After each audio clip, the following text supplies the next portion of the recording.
The Bhagavad Gita. By Edwin Arnold. Chapter 1. Of the Distress of Arjuna. Dhritarashtra. Ranged thus for battle on the sacred plain. On Kurukshetra, say, Sanjaya. Say. What wrought my people, and the Pandavas? Sanjaya. When he beheld the host of Pandavas. Raja Duryodhana to Drona drew. And spake these words, Ah, Guru! See this line. How vast it is of Pandu fighting men. Embattled by the son of Drupada. Thy scholar in the war. Therein stand ranked. Chiefs like Arjuna, like to Bhima chiefs. Benders of bows. Virata, Yuyudhan. Drupada, eminent upon his car. Drishtaket, Chekithan, Kasi's stout lord. Purujit, Kuntibhoj, and Saivya. With Udamenu, and Uddamaj. Subhadra's child, and Draupadi's, all famed.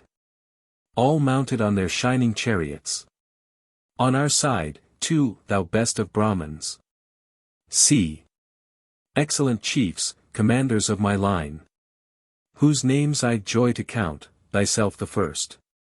Then Bhishma, Karna, Kripa fierce in fight. Vikarna, Aswathaman. Next to these. Strong Samadati, with full many more. Valiant and tried, ready this day to die. For me their king, each with his weapon grasped. Each skillful in the field. Weakest, meseems. Our battle shows where Bhishma holds command. And Bhima, fronting him, something too strong. Have care our captains nigh to Bhishma's ranks. Prepare what help they may. Now, blow my shell. Then, at the signal of the aged king. With blare to wake the blood, rolling around. Like to a lion's roar, the trumpeter. Blew the great conch, and, at the noise of it. Trumpets and drums, cymbals and gongs and horns. Burst into sudden clamor. As the blasts. Of loosened tempest, such the tumult seemed. Then might be seen, upon their car of gold. Yoked with white steeds, blowing their battle shells. Krishna the god, Arjuna at his side. Krishna, with knotted locks, blew his great conch. Carved of the giant's bone, Arjuna blew. Indra's loud gift. Bhima the terrible. Wolf-bellied Bhima blew a long reed conch. And Yudhishthir, Kunti's blameless son. Winded a mighty shell, victory's voice. And Nakula blew shrill upon his conch. Named the sweet-sounding, Sahdev on his. Called Jembadekt, and Kasi's prince on his. Sikandi on his car, Drishtatiam. Virata, Satyaki the unsubdued. Drupada, with his sons, O Lord of earth. Long-armed Subhadra's children, all blew loud. So that the clangor shook their foemen's hearts. With quaking earth and thundering heave-en. Then, 'twas. Beholding Dhritarashtra's battle set. Weapons unsheathing, bows drawn forth, the war. Instant to break Arjuna, whose ensign badge. Was Hanuman the monkey, spake this thing. To Krishna the divine, his charioteer. Drive, dauntless one. To yonder open ground. Betwixt the armies, I would see more nigh. These who will fight with us, those we must slay. Today, in war's arbitrament, for, sure. On bloodshed all are bent who throng this plain. Obeying Dhritarashtra's sinful son. Thus, by Arjuna prayed, O Bharata. Between the hosts that heavenly charioteer. Drove the bright car, reining its milk-white steeds. Where Bhishma led, and Drona, and their lords. See. Spake he to Arjuna, where they stand. Thy kindred of the Kurus, and the prince. Marked on each hand the kinsmen of his house. Grandsires and sires, uncles and brothers and sons. Cousins and sons-in-law and nephews. Mixed. With friends and honored elders. Some this side. Some that side ranged, and, seeing those opposed, Such kith-grown enemies, Arjuna's heart melted with pity, while he uttered this. Arjuna. Krishna.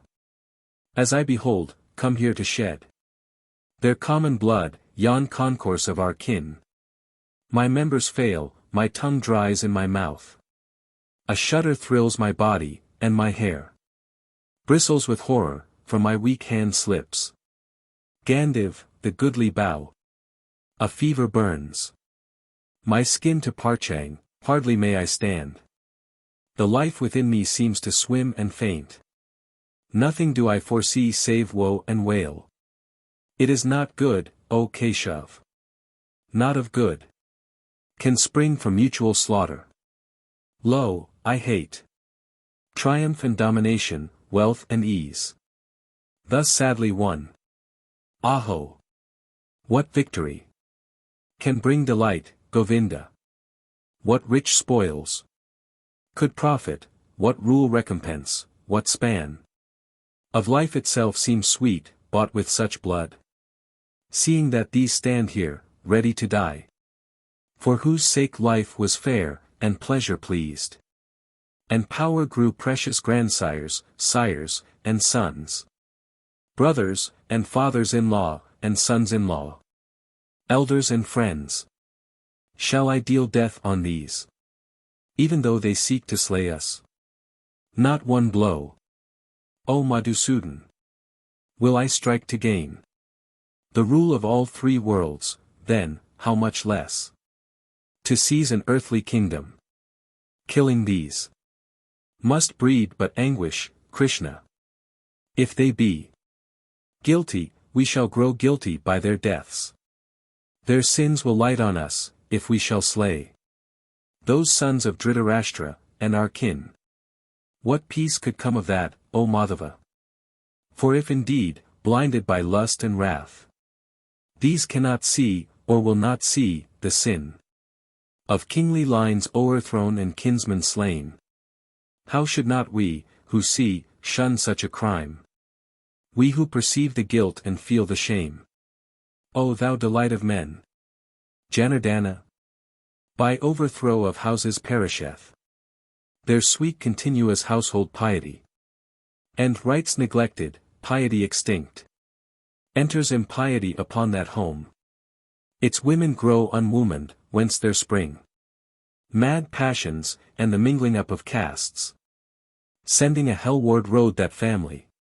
And whoso wrought its doom by wicked wrath, nay, and the souls of honored ancestors, fall from their place of peace, being bereft of funeral cakes and the wan death water. So teach our holy hymns. Thus, if we slay kinsfolk and friends for love of earthly power, Ahovat! What an evil fault it were. Better I deem it, if my kinsmen strike, to face them weaponless, and bare my breast to shaft and spear, than answer blow with blow. So speaking, in the face of those two hosts, Arjuna sank upon his chariot seat, and let fall bow and arrows, sick at heart. Here in Death Chapter 1 of the Bhagavad Gita, entitled Arjun Vishad, or the Book of the Distress of Arjuna. How do you find this book? Any thoughts about the book or the author? Any suggestion for improvement? Please take a moment to share your thoughts in a comment. If you like it, share it with your friends who might enjoy it as well. Subscribe to keep in touch. Visit CompleteAudiobooks.com for more quality content. Chapter 2 of Doctrines. Sanjaya. Him, filled with such compassion and such grief, with eyes tear-dimmed, despondent, in stern words, the driver, Madhusudan, thus addressed. Krishna. How hath this weakness taken thee? Whence springs the inglorious trouble, shameful to the brave, barring the path of virtue? Nay, Arjun, forbid thyself to feebleness. It mars thy warrior name.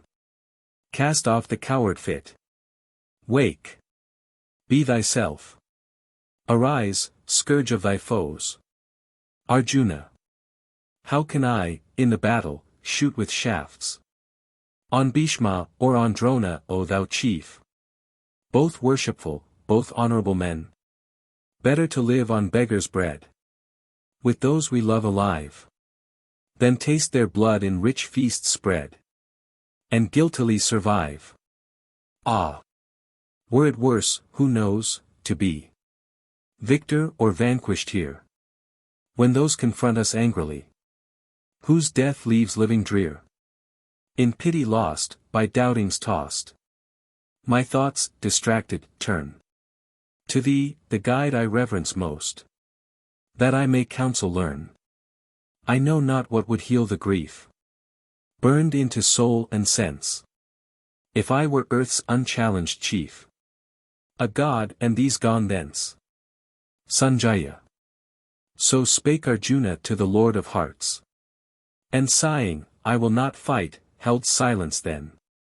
To whom, with tender smile, O Bharata, while the prince wept despairing twixt those hosts, Krishna made answer in divinest verse. Krishna. Thou grievest where no grief should be. Thou speak'st words lacking wisdom. For the wise in heart. Mourn not for those that live, nor those that die. Nor I, nor thou, nor any one of these ever was not, nor ever will not be. Forever and forever afterwards. All, that doth live, lives always. To man's frame. As there come infancy and youth and age, so come their raisings up and layings down. Of other and of other life abodes, which the wise know, and fear not. This that irks thy sense life, thrilling to the elements, bringing thee heat and cold, sorrows and joys. 'Tis brief and mutable. Bear with it, prince, as the wise bear. The soul which is not moved, the soul that with a strong and constant calm takes sorrow and takes joy indifferently, lives in the life undying. That which is can never cease to be, that which is not will not exist. To see this truth of both is theirs who part essence from accident, substance from shadow, indestructible. Learn thou. The life is, spreading life through all. It cannot anywhere, by any means, be anywise diminished, stayed, or changed. But for these fleeting frames which it informs, with spirit deathless, endless, infinite, they perish. Let them perish, prince. And fight. He who shall say, Lo, I have slain a man. He who shall think, Lo, I am slain, those both know not. Life cannot slay. Life is not slain. Never the spirit was born, the spirit shall cease to be never. Never was time it was not, end and beginning are dreams. Birthless and deathless and changeless remaineth the spirit for ever. Death hath not touched it at all, dead though the house of it seems. Who knoweth it exhaustless, self-sustained, immortal, indestructible, shall such say, I have killed a man, or cause to kill? Nay, but as when one layeth his worn-out robes away, and, taking new ones, saith, These will I wear today. So putteth by the Spirit lightly its garb of flesh, and passeth to inherit a residence afresh. I say to thee, weapons reach not the life. Flame burns it not, waters cannot o'erwhelm, nor dry winds wither it. Impenetrable, unentered, unassailed, unharmed, untouched. Immortal, all-arriving, stable, sure. Invisible, ineffable, by word and thought encompassed, ever all itself. Thus is the soul declared.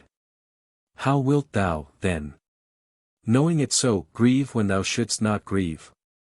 How, if thou hearest that the man new dead is, like the man newborn, still living man? One same, existent spirit, wilt thou weep? The end of birth is death. The end of death is birth, this is ordained. And mournest thou, chief of the stalwart arm, for what befalls, which could not otherwise befall?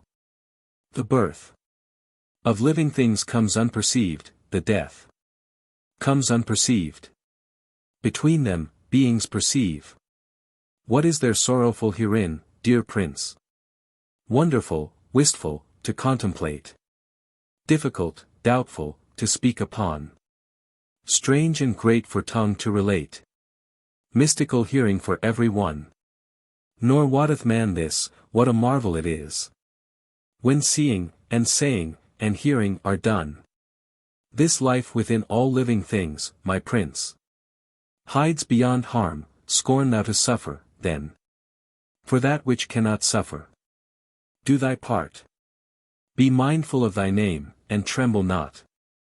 Not better can betide a martial soul than lawful war, happy the warrior, to whom comes joy of battle, comes, as now, glorious and fair, unsought, opening for him a gateway unto heaven.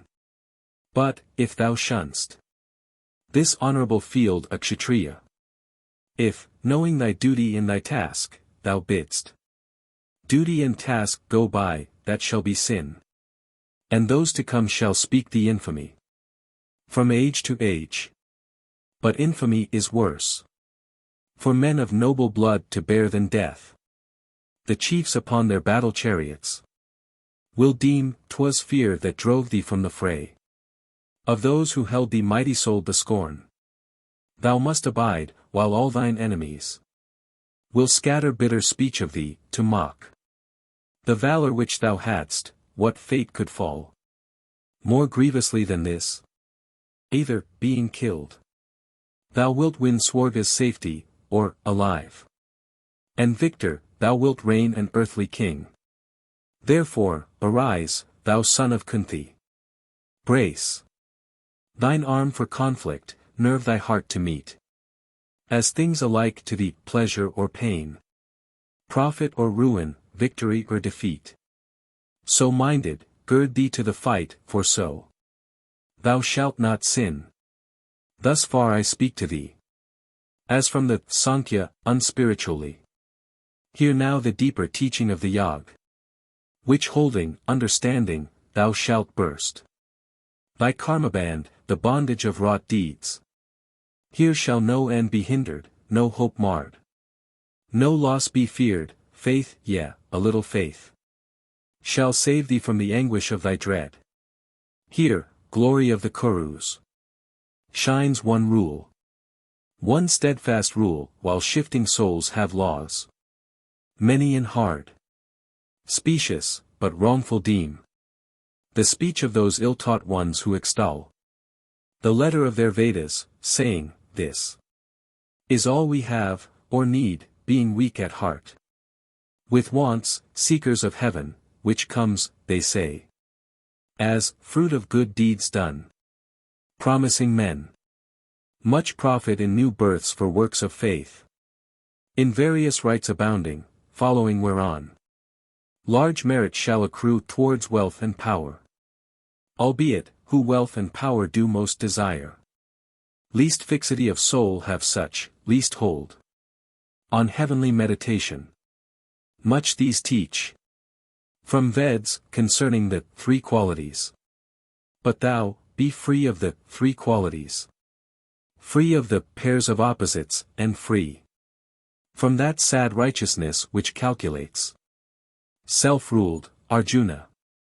Simple, satisfied. Look, like as when a tank pours water forth to suit all needs, so do these Brahmins draw text for all wants from tank of holy writ. But thou, want not, ask not, find full reward of doing right in right. Let right deeds be thy motive, not the fruit which comes from them. And live in action. Labor. Make thine acts thy piety, casting all self aside. contemning gain and merit, equable. In good or evil, equability. Is yog, is piety.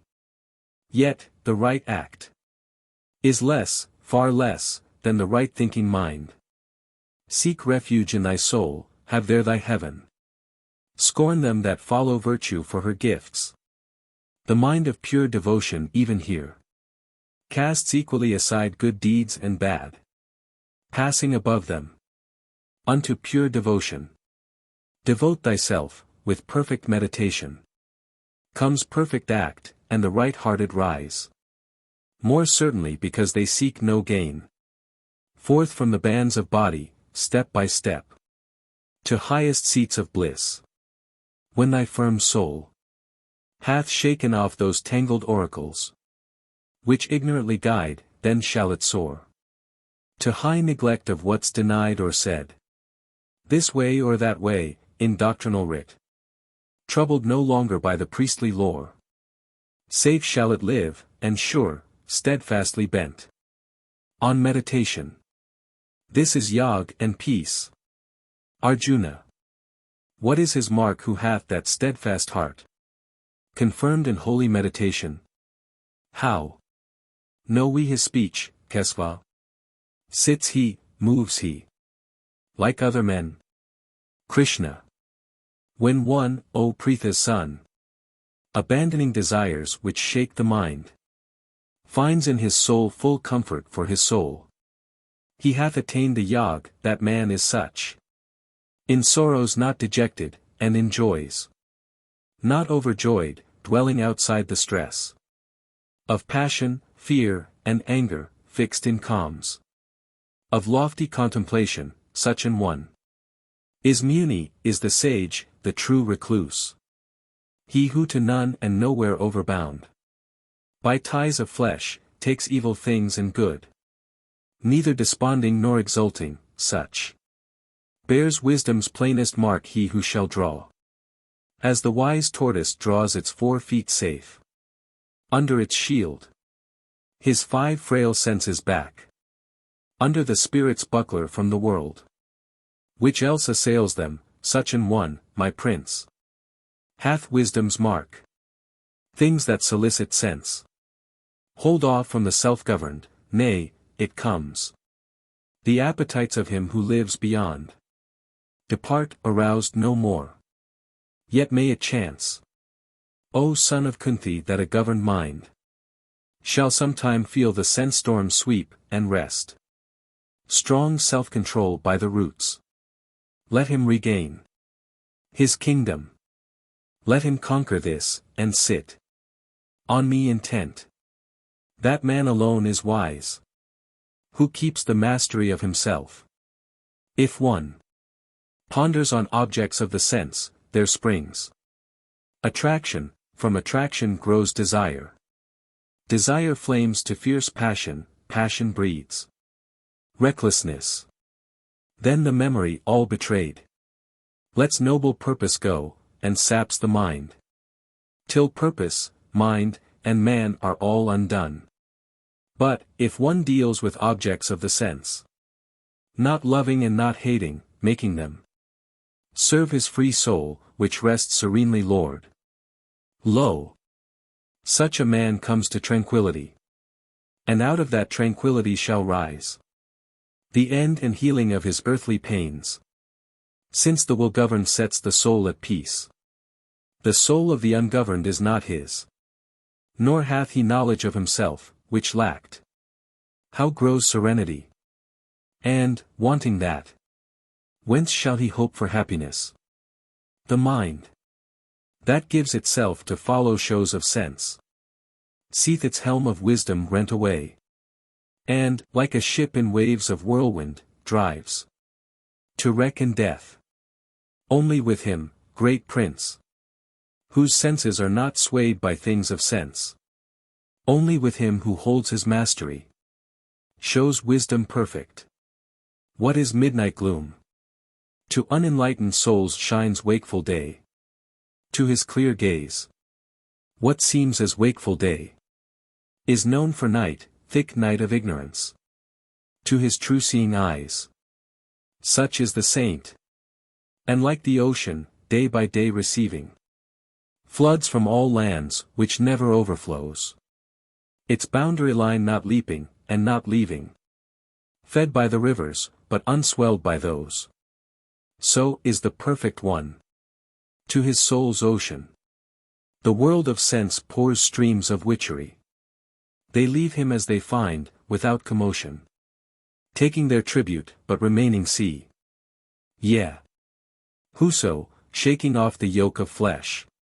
Lives Lord, not servant, of his lusts. Set free. From pride, from passion, from the sin of self. Toucheth tranquility. O Pritha's son. That is the state of Brahm. There rests no dread. When that last step is reached. Live where he will. Die when he may, such passeth from all plaining. To blessed nirvana, with the gods, attaining. Here in Death Chapter 2 of the Bhagavad Gita. Entitled Sankhya Yoga. Or, the Book of Doctrines. Chapter 3. Of Virtue in Work. Arjuna. Thou whom all mortals praise, Janardana. If meditation be a nobler thing. Then action, wherefore, then, great Kesava. Dost thou impel me to this dreadful fight? Now am I by thy doubtful speech disturbed. Tell me one thing, and tell me certainly. By what road shall I find the better end? Krishna. I told thee, blameless Lord. There be paths. Shown to this world, two schools of wisdom. First. The Sankhyas, which doth save in way of works. Prescribed by reason, next, the Yoga, which bids. Attain by meditation, spiritually. Yet these are one.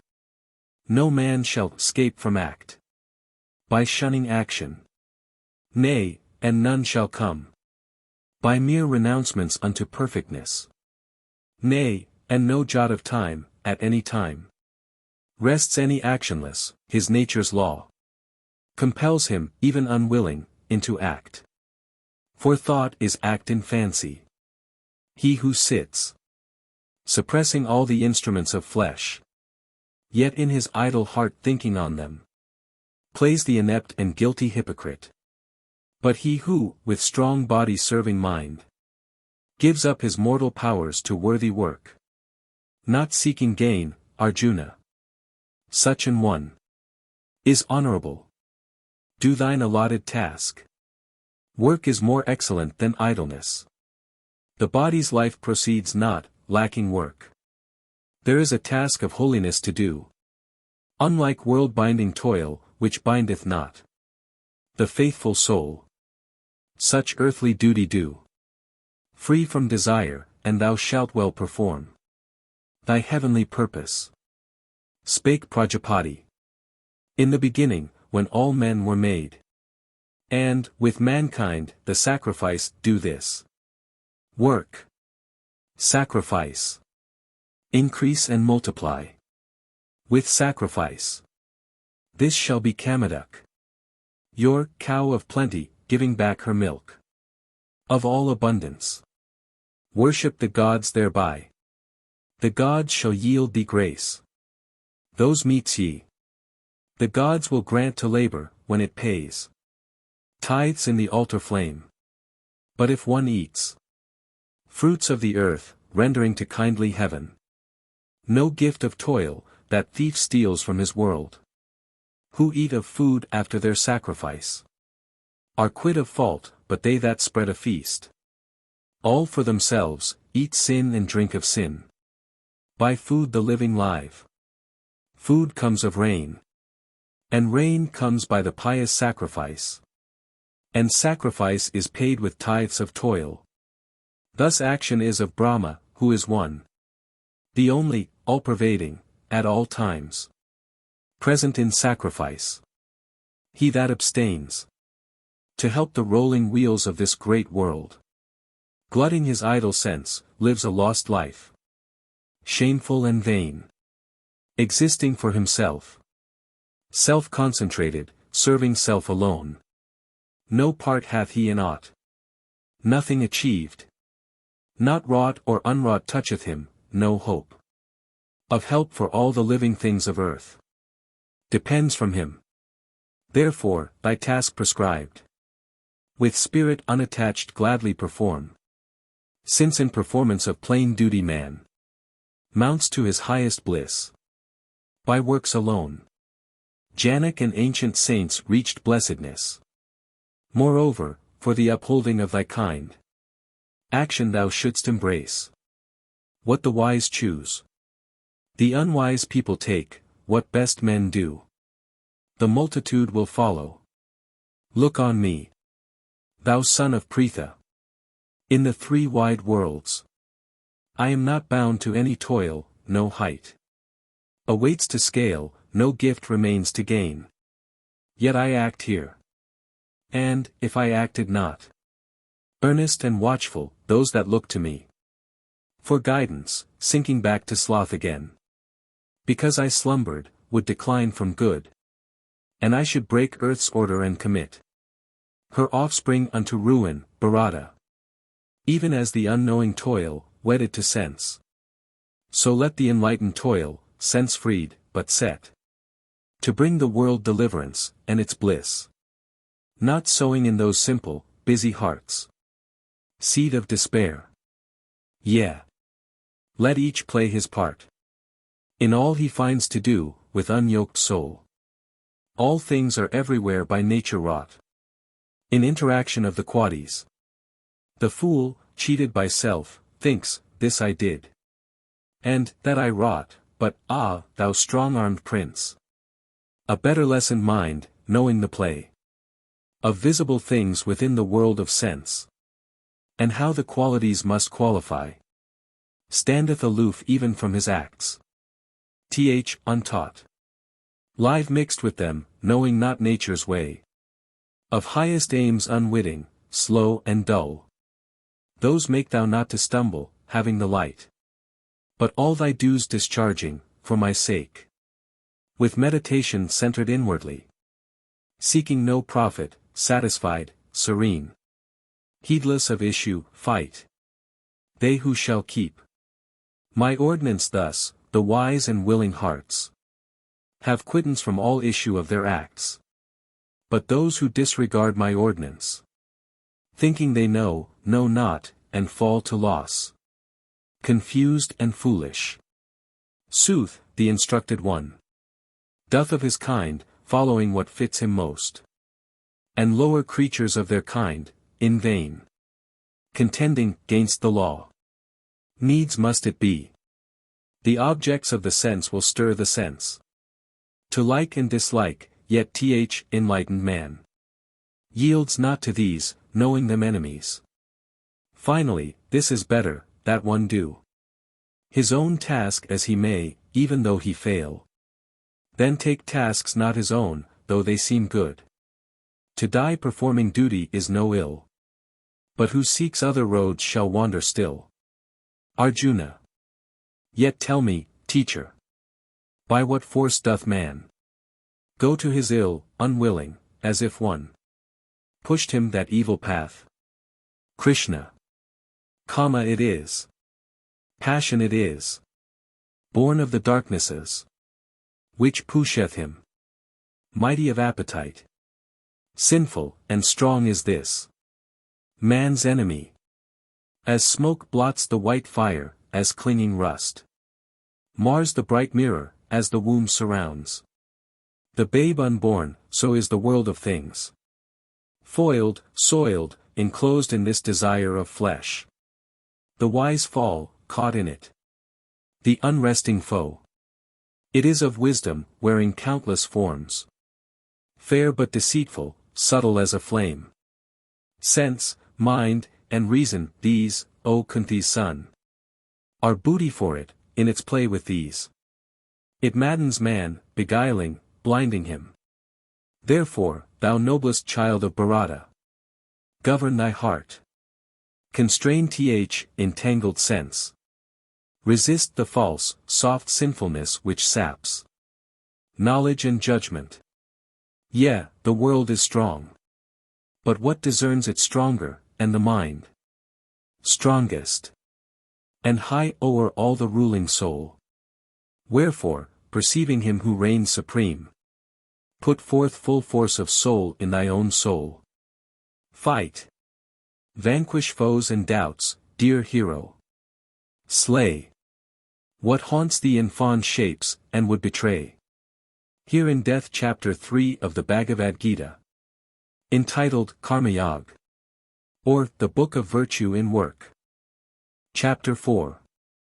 Of the Religion of Knowledge. Krishna. This deathless yoga, this deep union, I taught Vivaswata, the Lord of Light. Vivaswata to Manu gave it, he to Ikshwaku, so passed it down the line of all my royal rishis. Then, with years, the truth grew dim and perished, noble prince. Now once again to thee it is declared, this ancient lore, this mystery supreme. Seeing I find thee votary and friend. Arjuna. Thy birth, dear Lord, was in these later days, and bright Vivaswata's preceded time. How shall I comprehend this thing thou sayest? From the beginning it was I who taught. Krishna. Manifold the renewals of my birth have been, Arjuna. And of thy births, too. But mine I know, and thine thou knowest not. O slayer of thy foes! Albeit I be unborn, undying, indestructible, the Lord of all things living. Not the less. By Maya, by my magic which I stamp on floating nature forms, the primal vast, I come, and go, and come. When righteousness declines, O Bharata. When wickedness is strong, I rise, from age to age, and take visible shape, and move a man with men. Succoring the good, thrusting the evil back, and setting virtue on her seat again. Who knows the truth touching my births on earth? And my divine work, when he quits the flesh, puts on its load no more, falls no more down. To earthly birth, to me he comes, dear prince. Many there be who come from fear set free, from anger, from desire, keeping their hearts fixed upon me, my faithful, purified by sacred flame of knowledge. Such as these mix with my being. Whoso worship me, them I exalt, but all men everywhere shall fall into my path. Albeit, those souls which seek reward for works, make sacrifice. Now, to the lower gods, I say to thee, here have they their reward. But I am he, made the four castes, and portioned them a place after their qualities and gifts. Yea, I created, the reposeful, I that live immortally, made all those mortal births. For works soil not my essence, being works wrought uninvolved. Who knows me acting thus? Unchained by action, action binds not him. And, so perceiving, all those saints of old worked, seeking for deliverance. Work thou, as, in the days gone by, thy fathers did. Thou sayest, perplexed, it hath been asked before, by singers and by sages, what is act? And what in action?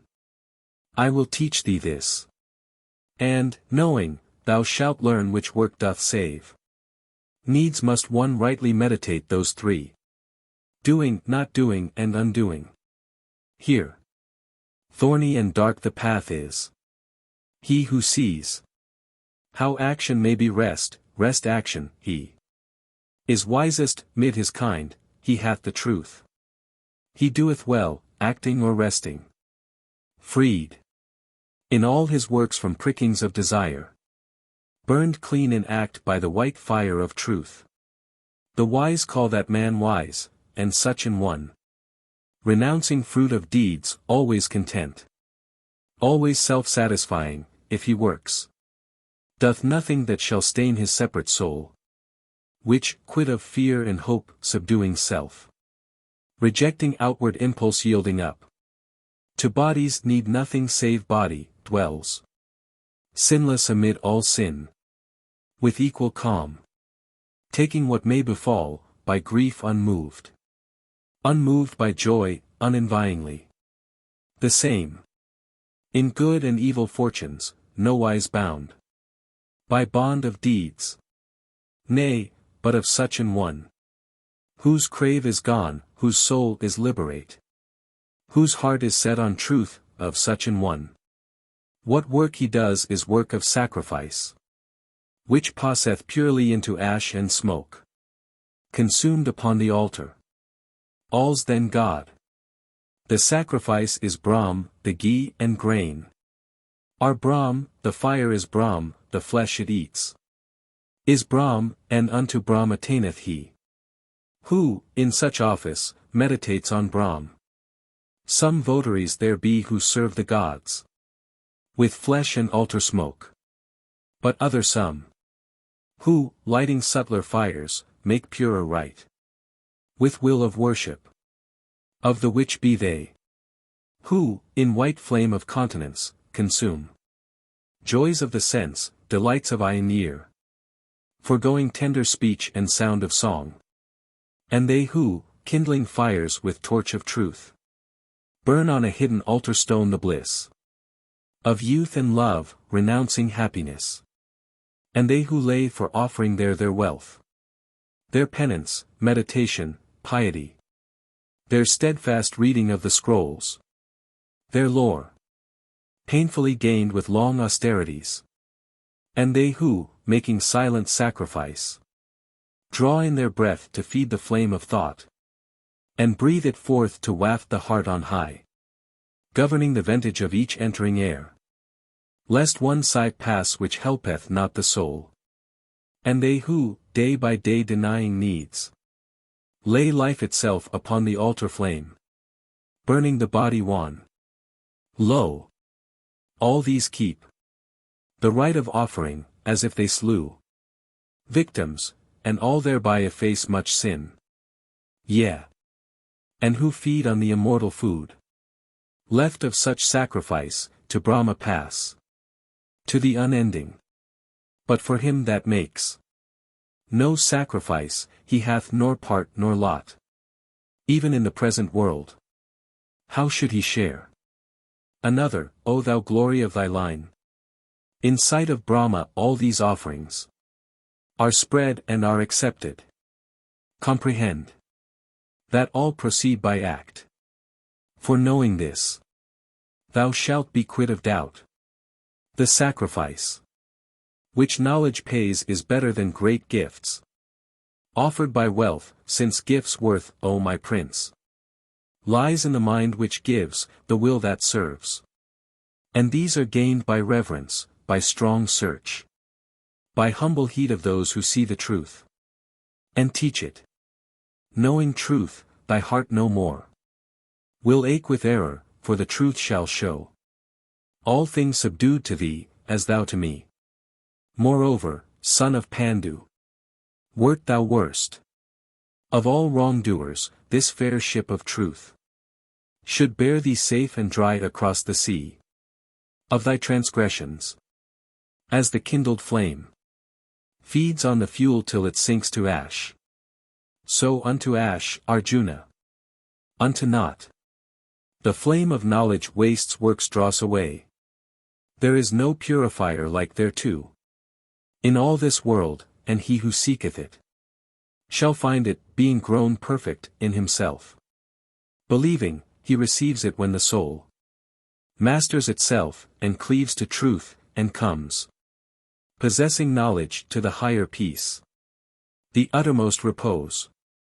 But those untaught, and those without full faith, and those who fear, are shent. No peace is here or otherwhere. No hope, nor happiness for whoso doubts. He that, being self-contained, hath vanquished doubt. Disparting self from service, soul from works. Enlightened and emancipate, my prince. Works fetter him no more. Cut then atwain. With sword of wisdom, son of Bharata. This doubt that binds thy heart beats. Cleave the bond.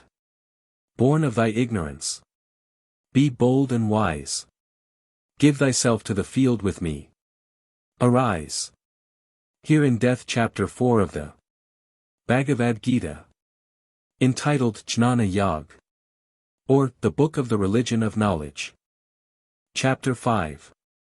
Of Religion by Renouncing Fruit of Works. Arjuna. Yet, Krishna at the one time thou dost laud. Surcease of works, and, at another time, service through work. Of these twain plainly tell. Which is the better way? Krishna. To cease from works is well, and to do works in holiness is well, and both conduct to bliss supreme. But of these twain the better way is his who working piously refraineth not. That is the true renouncer, firm and fixed. Who, seeking not, rejecting not, dwells proof against the opposites. O valiant prince! In doing, such breaks lightly from all deed. 'Tis the new scholar talks as they were two. This Sankhya and this Yoga, wise men know. Who husbands one plucks golden fruit of both. The region of high rest which Sankhyans reach, Yogins attain. Who sees these twain as one, sees with clear eyes. Yet such abstraction, chief, is hard to win without much holiness. Whoso is fixed in holiness, self-ruled, pure-hearted, lord of senses and of self, lost in the common life of all which lives. A yogayukt, he is a saint who wends straightway to Brahm. Such an one is not touched by taint of deeds. Not of myself I do. Thus will he think, who holds the truth of truths. In seeing, hearing, touching, smelling, when he eats, or goes, or breathes, slumbers or talks, holds fast or loosens, opes his eyes or shuts. Always assured this is the sense world plays with senses. He that acts in thought of Brahm, detaching end from act, with act content. The world of sense can no more stain his soul than waters mar enameled lotus leaf. With life, with heart, with mind, nay, with the help of all five senses letting selfhood go, Yogins toil ever towards their soul's release. Such votaries, renouncing fruit of deeds, gain endless peace, the unvowed, the passion-bound, seeking a fruit from works, are fastened down. The embodied sage, withdrawn within his soul, at every act sits godlike in the town, which hath 9 gateways, neither doing aught, nor causing any deed. This world's Lord makes neither the work, nor passion for the work, nor lust for fruit of work. The man's own self pushes to these. The master of this world takes on himself the good or evil deeds of no man dwelling beyond. Mankind errs here by folly, darkening knowledge. But, for whom that darkness of the soul is chased by light, splendid and clear shines manifest the truth, as if a sun of wisdom sprang to shed its beams of dawn. Him meditating still, him seeking, with him blended, stayed on him. The souls illuminated take that road which hath no turning back, their sins flung off by strength of faith. Who will may have this light? Who hath it sees? To him who wisely sees the Brahman with his scrolls and sanctities, the cow, the elephant, the unclean dog, the outcast gorging dog's meat, are all one. The world is overcome, aye, even here, by such as fix their faith on unity.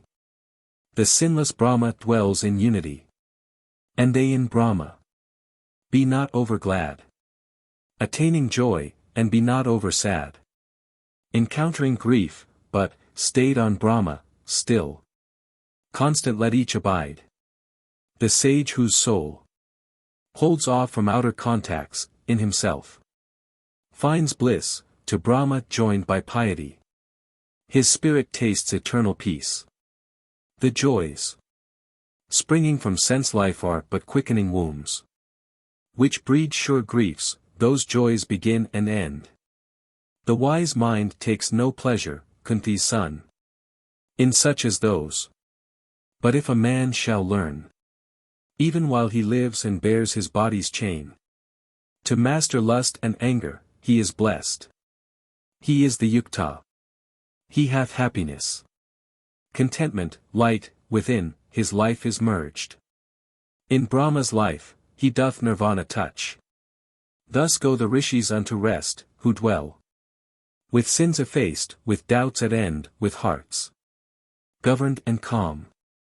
Glad in all good they live, nigh to the peace of God, and all those live who pass their days exempt from greed and wrath, subduing self and senses, knowing the soul. The saint who shuts outside his placid soul all touch of sense, letting no contact through, whose quiet eyes gaze straight from fixed brows, whose outward breath and inward breath are drawn equal and slow through nostrils still and close.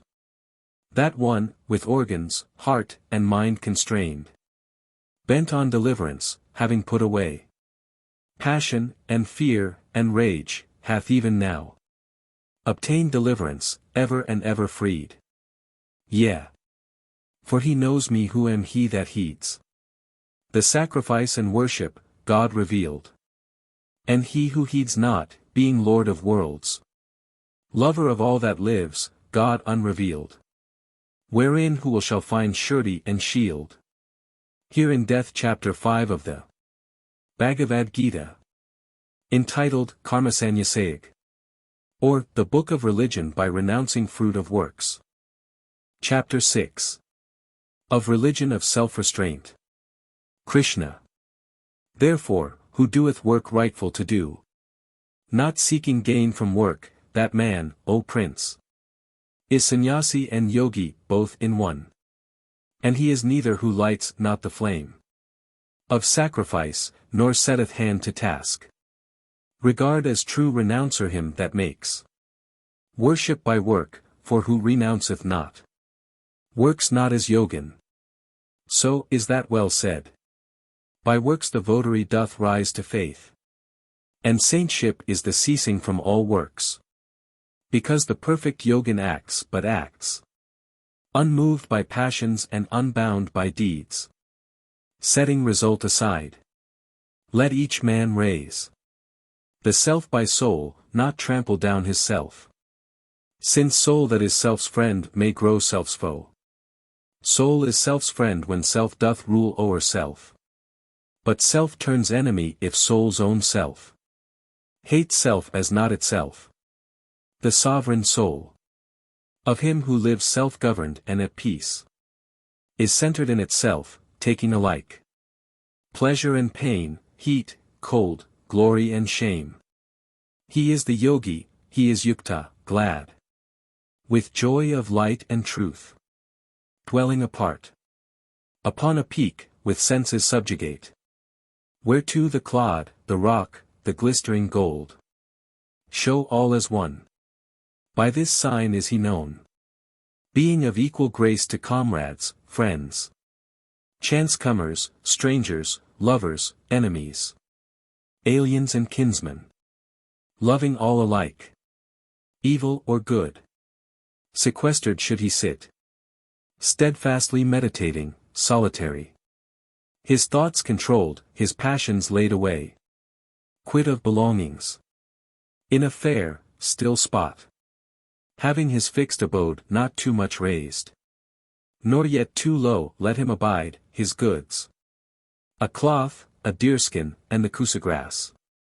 There, setting hard his mind upon the one, restraining heart and senses, silent, calm. Let him accomplish yoga, and achieve pureness of soul, holding immovable body and neck and head, his gaze absorbed upon his nose end, wrapped from all around. Tranquil in spirit, free of fear, intent. Upon his Brahmacharya vow, devout. Musing on me, lost in the thought of me. That yogin, so devoted, so controlled, comes to the peace beyond my peace, the peace of high nirvana.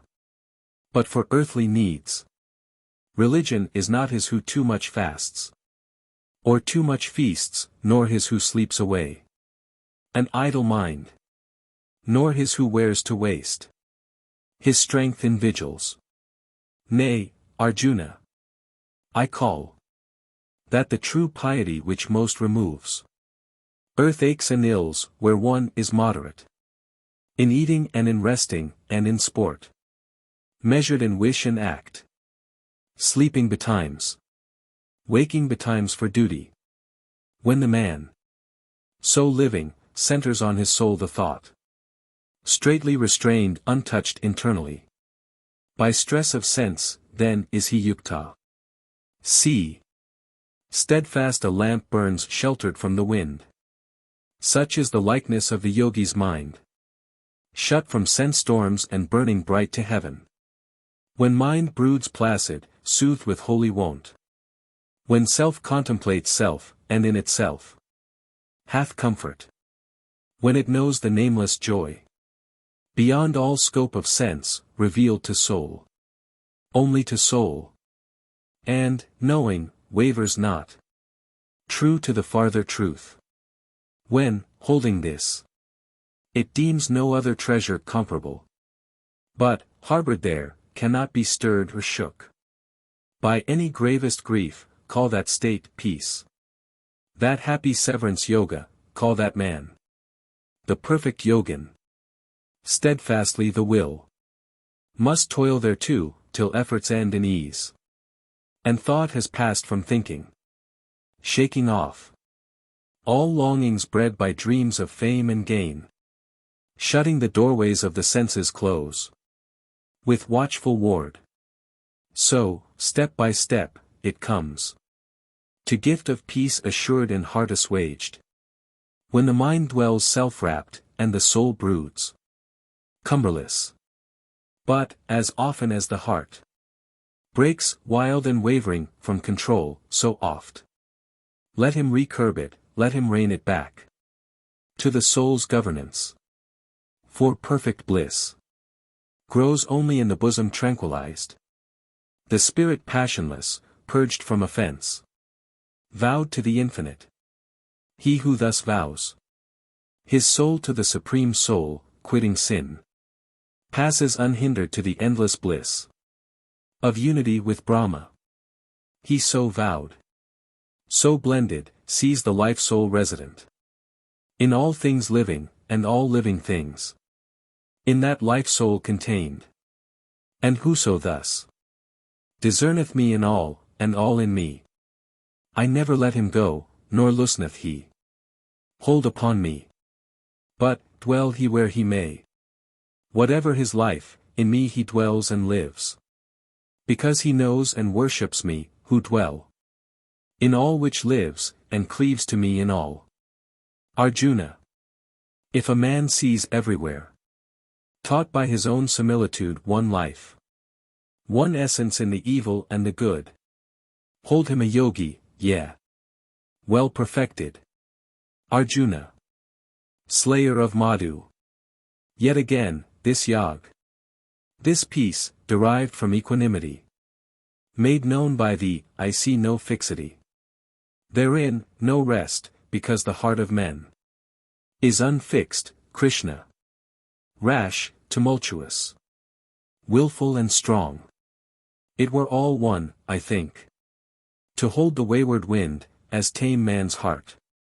Krishna, hero long-armed, beyond denial, hard. Man's heart is to restrain, and wavering.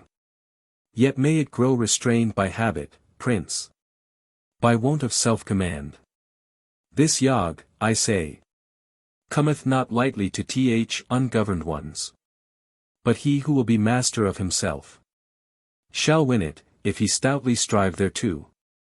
Arjuna, And what road goeth he who, having faith, fails, Krishna, in the striving, falling back from holiness, missing the perfect rule? Is he not lost, straying from Brahma's light? Like the vain cloud, which floats twixt earth and heaven, when lightning splits it, and it vanisheth? Fain would I hear thee answer me herein. Since, Krishna, none save thou can clear the doubt. Krishna, he is not lost, thou son of Pritha. No. Nor earth, nor heaven is forfeit, even for him. Because no heart that holds one right desire treadeth the road of loss. He who should fail, desiring righteousness, cometh at death unto the region of the just, dwells there measureless years, and being born anew, beginneth life again in some fair home, amid the mild and happy. It may chance he doth descend into a yogin house, on virtue's breast, but that is rare. Such birth is hard to be obtained on this earth, chief. So hath he back again what heights of heart he did achieve, and so he strives anew to perfectness, with better hope, dear prince. For by the old desire he is drawn on, unwittingly, and only to desire. The purity of Yag is to pass beyond the Sabdabrahm, the spoken Ved. But, being yogi, striving strong and long, purged from transgressions, perfected by births, following on births, he plants his feet at last upon the farther path, such as one ranks above ascetics, higher than the wise, beyond achievers of vast deeds. Be thou, Yogi Arjuna, and of such believe. Truest and best is he who worships me with inmost soul, stayed on my mystery. Here in Death Chapter 6 of the Bhagavad Gita, entitled Atmasanyamag, or the Book of Religion of Self-Restraint. Chapter 7. Of Religion by Discernment. Krishna. Learn now, dear Prince, how, if thy soul be set ever on me, still exercising Yag, still making me thy refuge, thou shalt come most surely unto perfect hold of me. I will declare to thee that utmost lore, whole and particular, which, when thou knowest, leaveth no more to know here in this world. Of many thousand mortals, one, perchance, striveth for truth, and of those few that strive, nay, and rise high, one only, here and there, knoweth me, as I am, the very truth. Earth, water, flame, air, ether, life, and mind, and individuality, those 8, make up the showing of me, manifest. These be my lower nature, learn the higher. Whereby, thou valiant one, this universe is, by its principle of life, produced. Whereby the worlds of visible things are born, as from a yoni. No. I am that womb. I make and I unmake this universe. Than me there is no other master, prince. No other maker. All these hang on me, as hangs a row of pearls upon its string. I am the fresh taste of the water. I, the silver of the moon, the gold, the sun. The word of worship in the Veds, the thrill that passeth in the ether, and the strength of man's shed seed.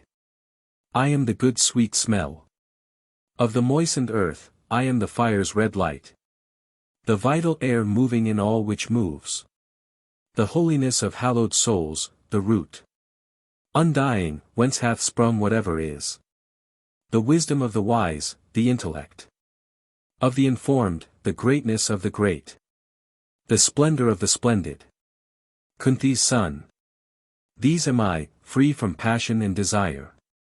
Yet am I right desire in all who yearn. Chief of the Bharatas. For all those moods, soothfast, or passionate, or ignorant, which nature frames, deduce from me, but all are merged in me, not I in them. The world, deceived by those three qualities of being, wotteth not me who am outside them all. Above them all, eternal. Hard it is to pierce that veil divine of various shows, which hideth me, yet they who worship me pierce it and pass beyond. I am not known to evildoers, nor to foolish ones, nor to the base and churlish, nor to those whose mind is cheated by the show of things, nor those that take the way of asuras. For sorts of mortals know me, he who weeps, Arjuna, and the man who yearns to know, and he who toils to help, and he who sits certain of me, enlightened. Of these four, O Prince of India, highest, nearest, best, that last is, the devout soul, wise, intent upon the one. Dear, above all, am I to him, and he is dearest unto me. All four are good, and seek me, but mine own. The true of heart, the faithful, stayed on me, taking me as their utmost blessedness. They are not mine, but I, even I myself. At end of many births to me they come. Yet hard the wise Mahatma is to find. That man who saith, all is Vasudev. There be those, too, whose knowledge, turned aside by this desire or that, gives them to serve some lower gods, with various rites, constrained by that which mouldeth them. Unto all such worship what shrine they will, what shapes, in faith. 'Tis I who give them faith. I am content. The heart thus asking favor from its God, darkened but ardent, hath the end it craves. The lesser blessing, but 'tis I who give. Yet soon is withered what small fruit they reap. Those men of little minds, who worship so, go where they worship, passing with their gods. But mine come unto me. Blind are the eyes, which deem th unmanifested manifest, not comprehending me in my true self. Imperishable, viewless, undeclared, hidden behind my magic veil of shows. I am not seen by all, I am not known. Unborn and changeless, to the idle world. But I, Arjuna, know all things which were, and all which are, and all which are to be. Albeit not one among them knoweth me. By passion for the pairs of opposites. By those twain snares of like and dislike, Prince. All creatures live bewildered, save some few, who, quit of sins, holy in act, informed, freed from the opposites, and fixed in faith, cleave unto me. Who cleave, who seek in me refuge from birth and death, those have the truth. Those know me Brahma, know me soul of souls. The Adhyatman, know karma, my work. Know I am Adhibhuta, Lord of life. And Adhidaiva, Lord of all the gods. And Adhyavajna, Lord of sacrifice. Worship me well, with hearts of love and faith. And find and hold me in the hour of death. Here in Death Chapter 7 of the Bhagavad Gita, entitled Vijnanayog, or The Book of Religion by Discernment. Chapter 8. Of Religion by Devotion to the One Supreme God. Arjuna. Who is that Brahma? What that soul of souls? The Adhyatman. What, thou best of all? Thy work, the karma. Tell me what it is. Thou namest Adhibhuta. What again means Adhidaiva? Yeah, and how it comes. Thou canst be Adhyajna in thy flesh, slayer of Madhu.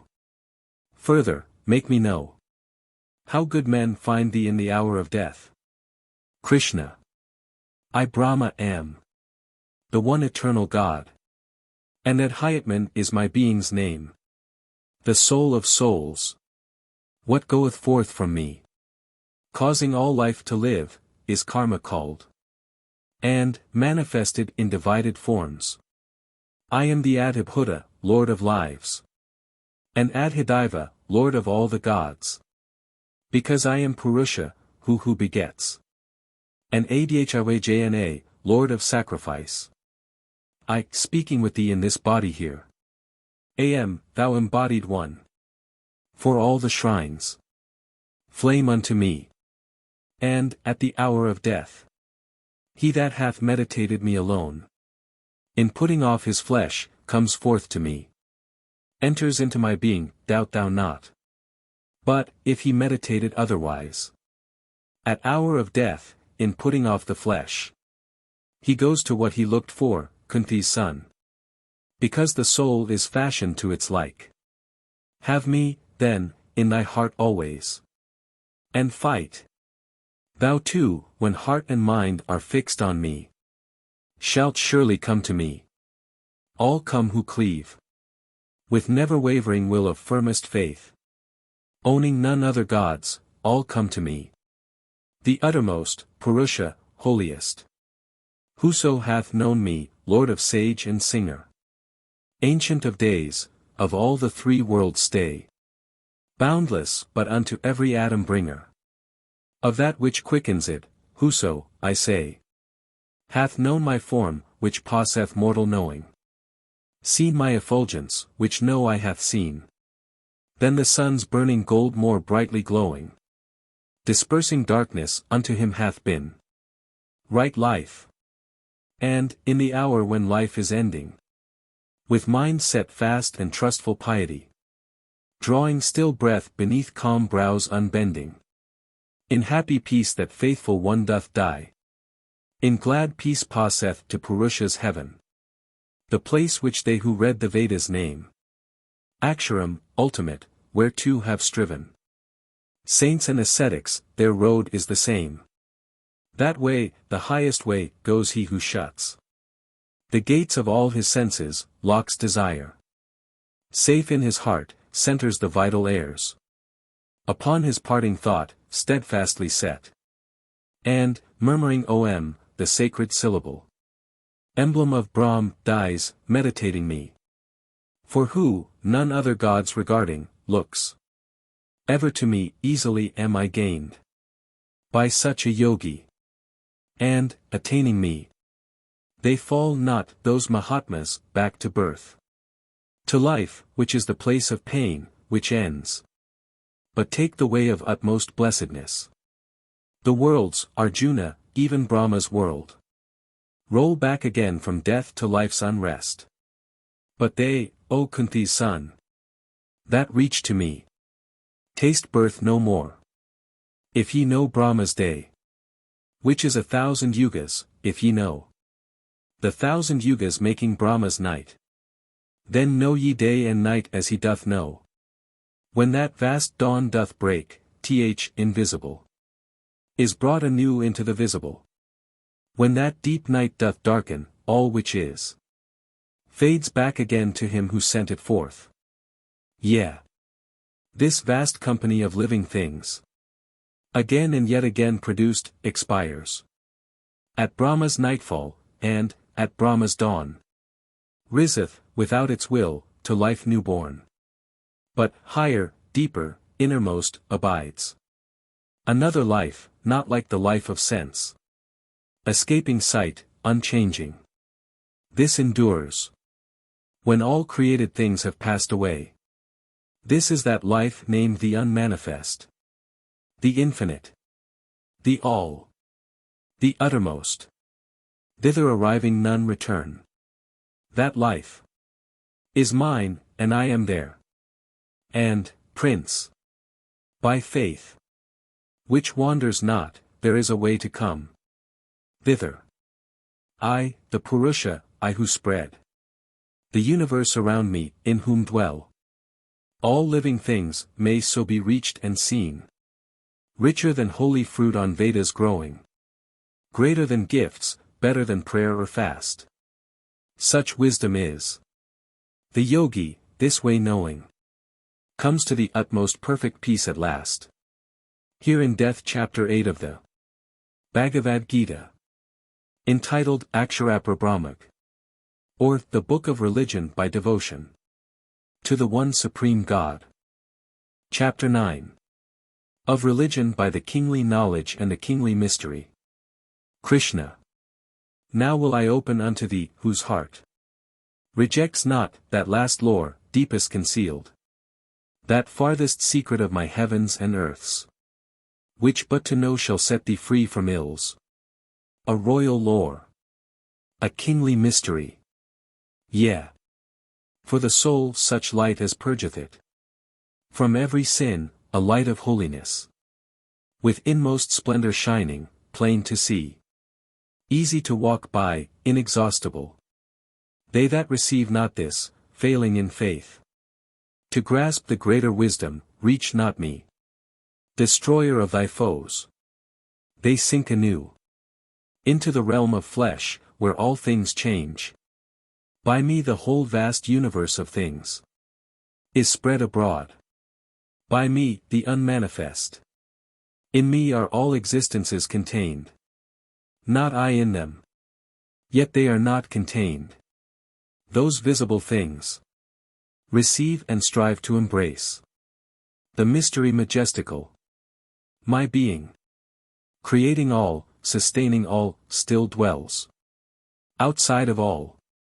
See, as the shoreless airs move in the measureless space, but are not space, and space were space without the moving airs, so all things are in me, but are not I. At closing of each kalpa, Indian prince, all things which be back to my being come. At the beginning of each kalpa, all issue newborn from me. By energy and help of Prakriti, my outer self.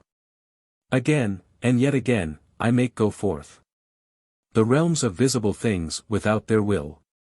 All of them by the power of Prakriti. Yet these great makings, Prince, involve me not. Enchain me not. I sit apart from them. Other, and higher, and free, nowise attached. Thus doth the stuff of worlds, moulded by me, bring forth all that which is, moving or still, living or lifeless. Thus the worlds go on. The minds untaught mistake me, veiled in form. Not see they of my secret presence, not of my hid nature, ruling all which lives. Vain hopes pursuing, vain deeds doing. Fed on vainest knowledge, senselessly they seek an evil way, the way of brutes and fiends.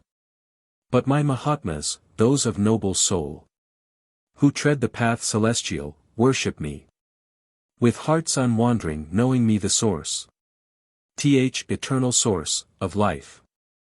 Unendingly they glorify me, seek me, keep their vows of reverence and love, with changeless faith, adoring me. Yea, and those too adore, who, offering sacrifice of wakened hearts, have sense of one pervading spirit stress. One force in every place, though manifold. I am the sacrifice. I am the prayer. I am the funeral cake set for the dead. I am the healing herb. I am the ghee, the mantra, and the flame, and that which burns.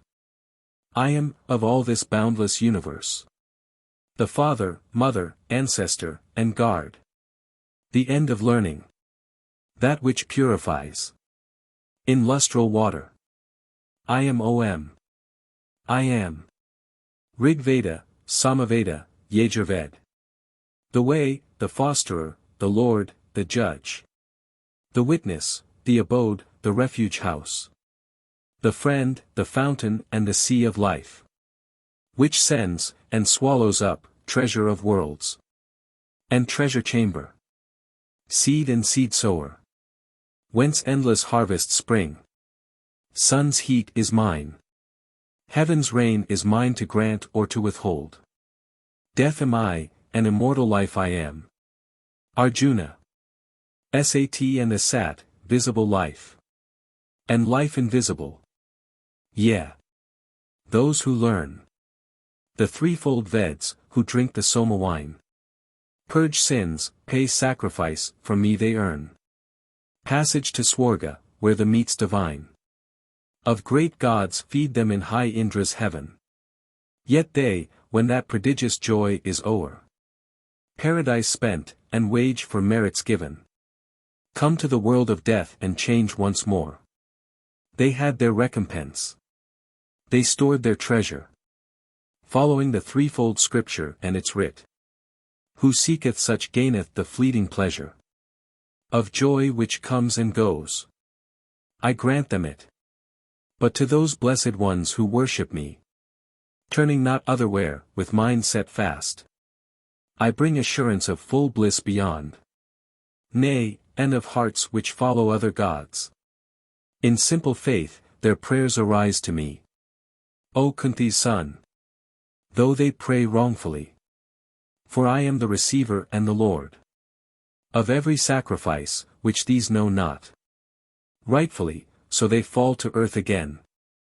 Who follow gods go to their gods, who vow their souls to Pitris go to Pitris, minds to evil butts given o'er sink to the butts.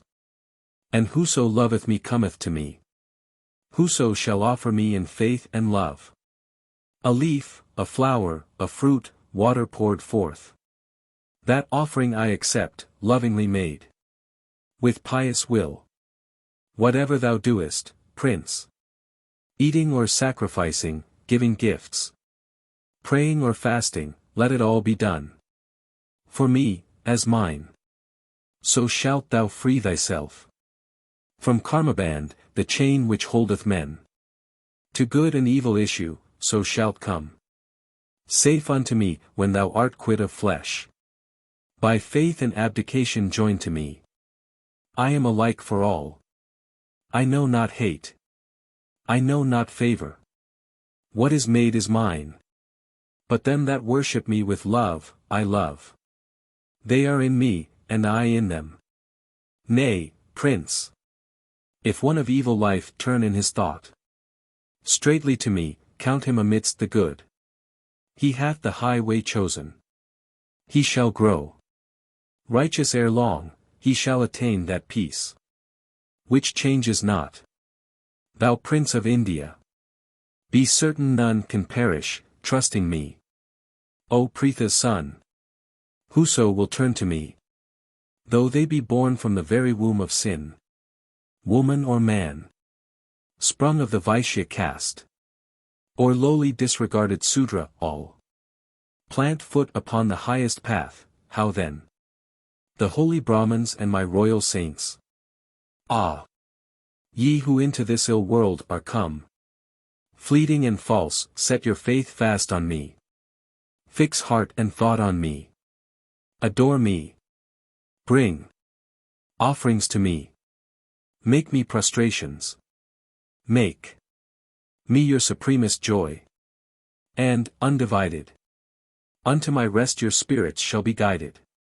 Here in Death Chapter 9 of the Bhagavad Gita, entitled Rajavidyarajuhyag, or the Book of Religion by the Kingly Knowledge, and the Kingly Mystery.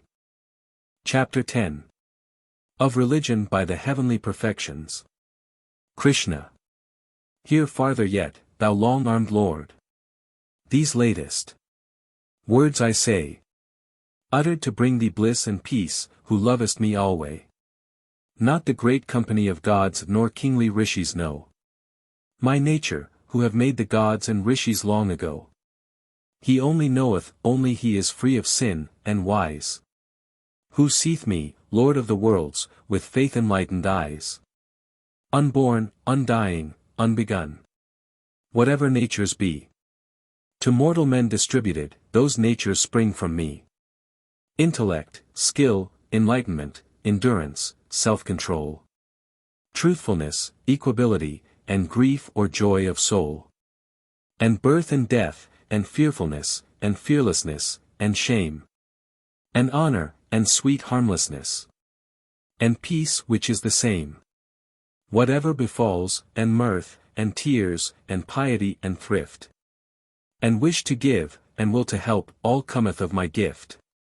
The 7 chief saints, the elders 4, the lordly main is set. Sharing my work, to rule the worlds, these 2 did I beget. And rishis, pitris, manas, all, by one thought of my mind. Thence did arise, to fill this world, the races of mankind. Wherefrom who comprehends my reign of mystic majesty? That truth of truths is thenceforth linked in faultless faith to me. Yeah. Knowing me the source of all, by me all creatures wrought. The wise in spirit cleave to me, into my being brought. Hearts fixed on me, breaths breathed to me, praising me, each to each.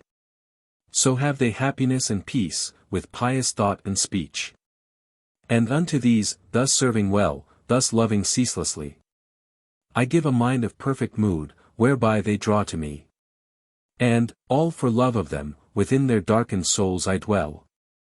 And, with bright rays of wisdom's lamp, their ignorance dispel.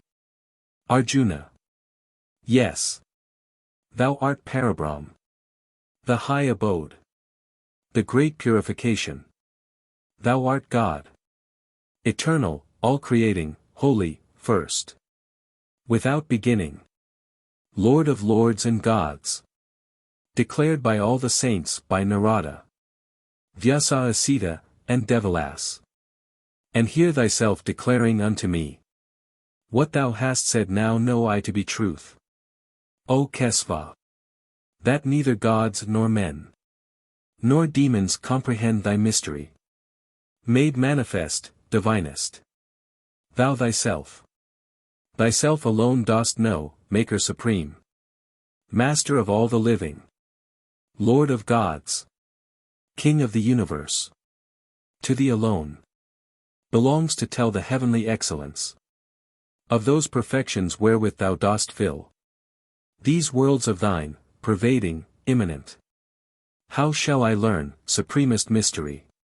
To know thee, though I muse continually. Under what form of thine unnumbered forms mayst thou be grasped? Ah! Yet again recount, clear and complete, thy great appearances. The secrets of thy majesty and might. Thou high delight of men. Never enough. Can mine ears drink the amrit of such words? Krishna. Hanta. So be it. Kuru Prince. I will to thee unfold some portions of my majesty, whose powers are manifold. I am the spirit seated deep in every creature's heart. From me they come. By me they live, at my word they depart. Vishnu of the Edifiers I am, those lords of light. Marichi of the Maruts, the kings of storm and blight. By day I gleam, the golden sun of burning cloudless noon. By night, amid the asterisms I glide, the dappled moon. Of Vedas I am Samaved, of gods in Indra's heaven. Vasva, of the faculties to living beings given. The mind which apprehends and thinks, of Rudra's Sankara. Of Yakshas and of Rakshasas, Vitesh. And Pavaka. Of Vasus, and of mountain peaks Meru, Vrihaspati. Know me, mid-planetary powers, mid-warriors heavenly. Skanda, of all the water floods the sea which drinketh each.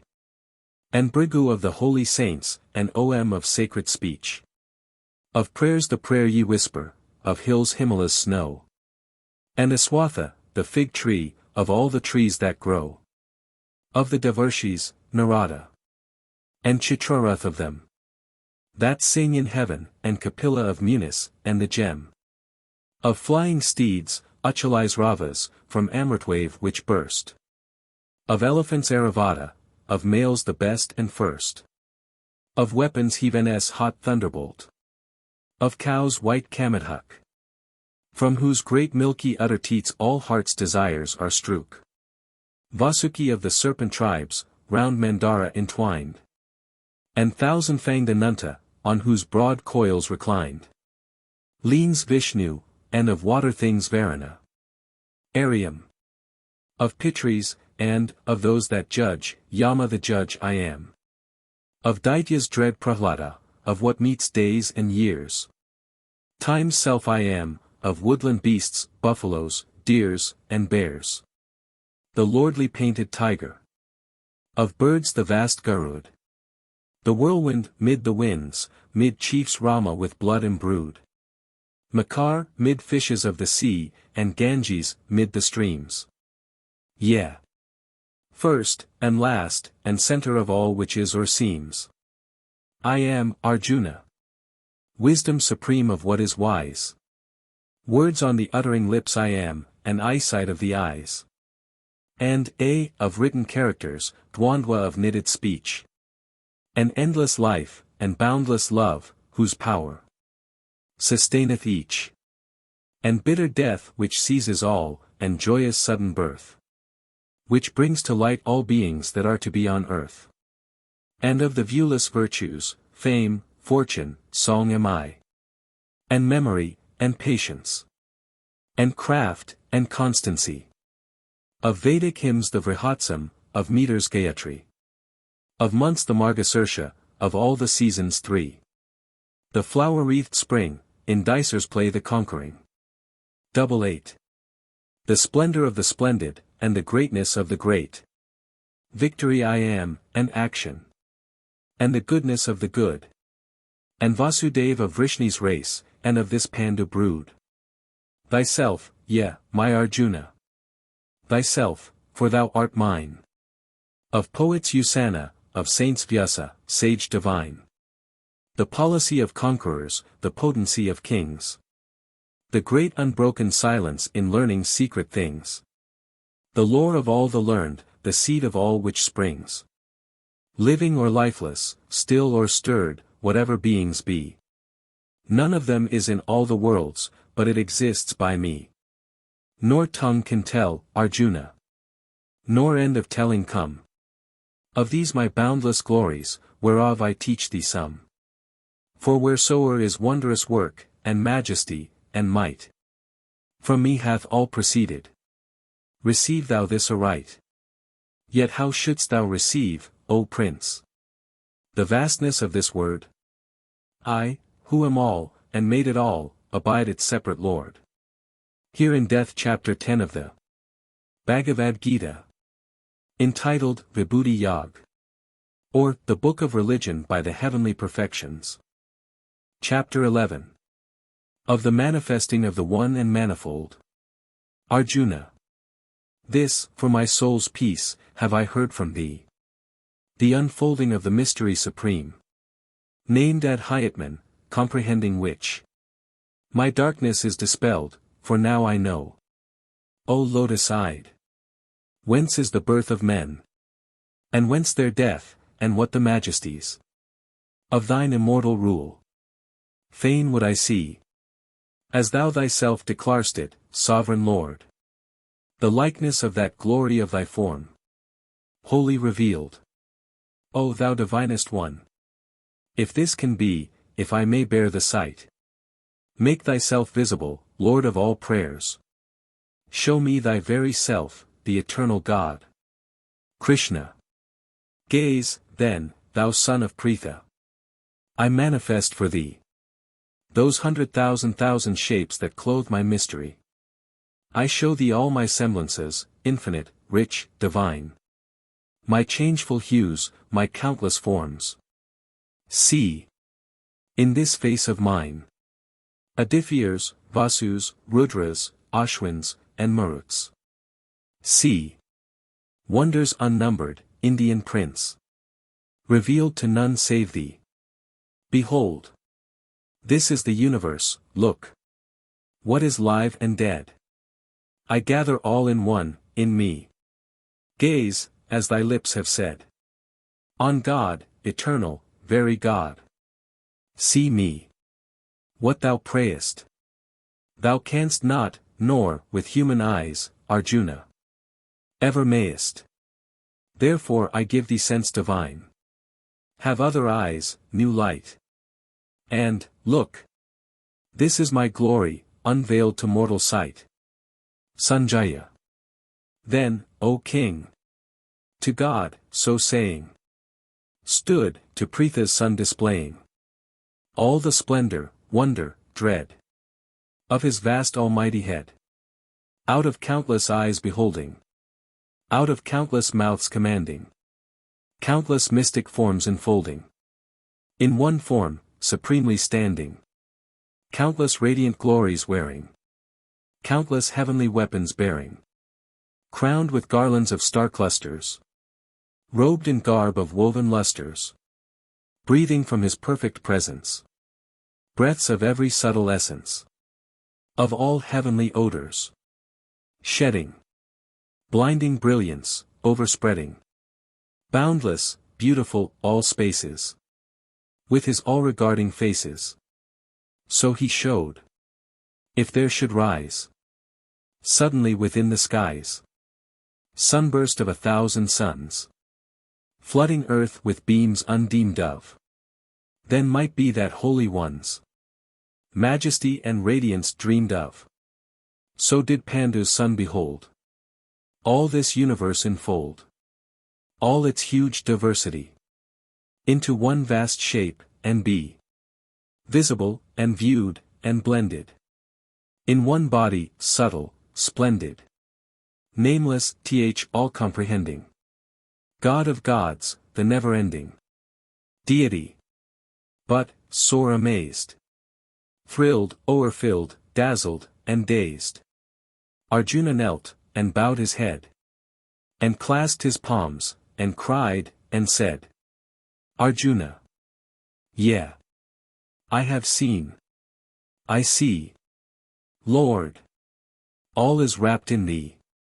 The gods are in thy glorious frame. The creatures of earth, and heaven, and hell. In thy divine form dwell. And in thy countenance shine all the features of Brahma, sitting lone upon his lotus throne. Of saints and sages, and the serpent races. Ananta, Vasuki. Yeah. Mightiest Lord. I see. Thy thousand arms and breasts, and faces.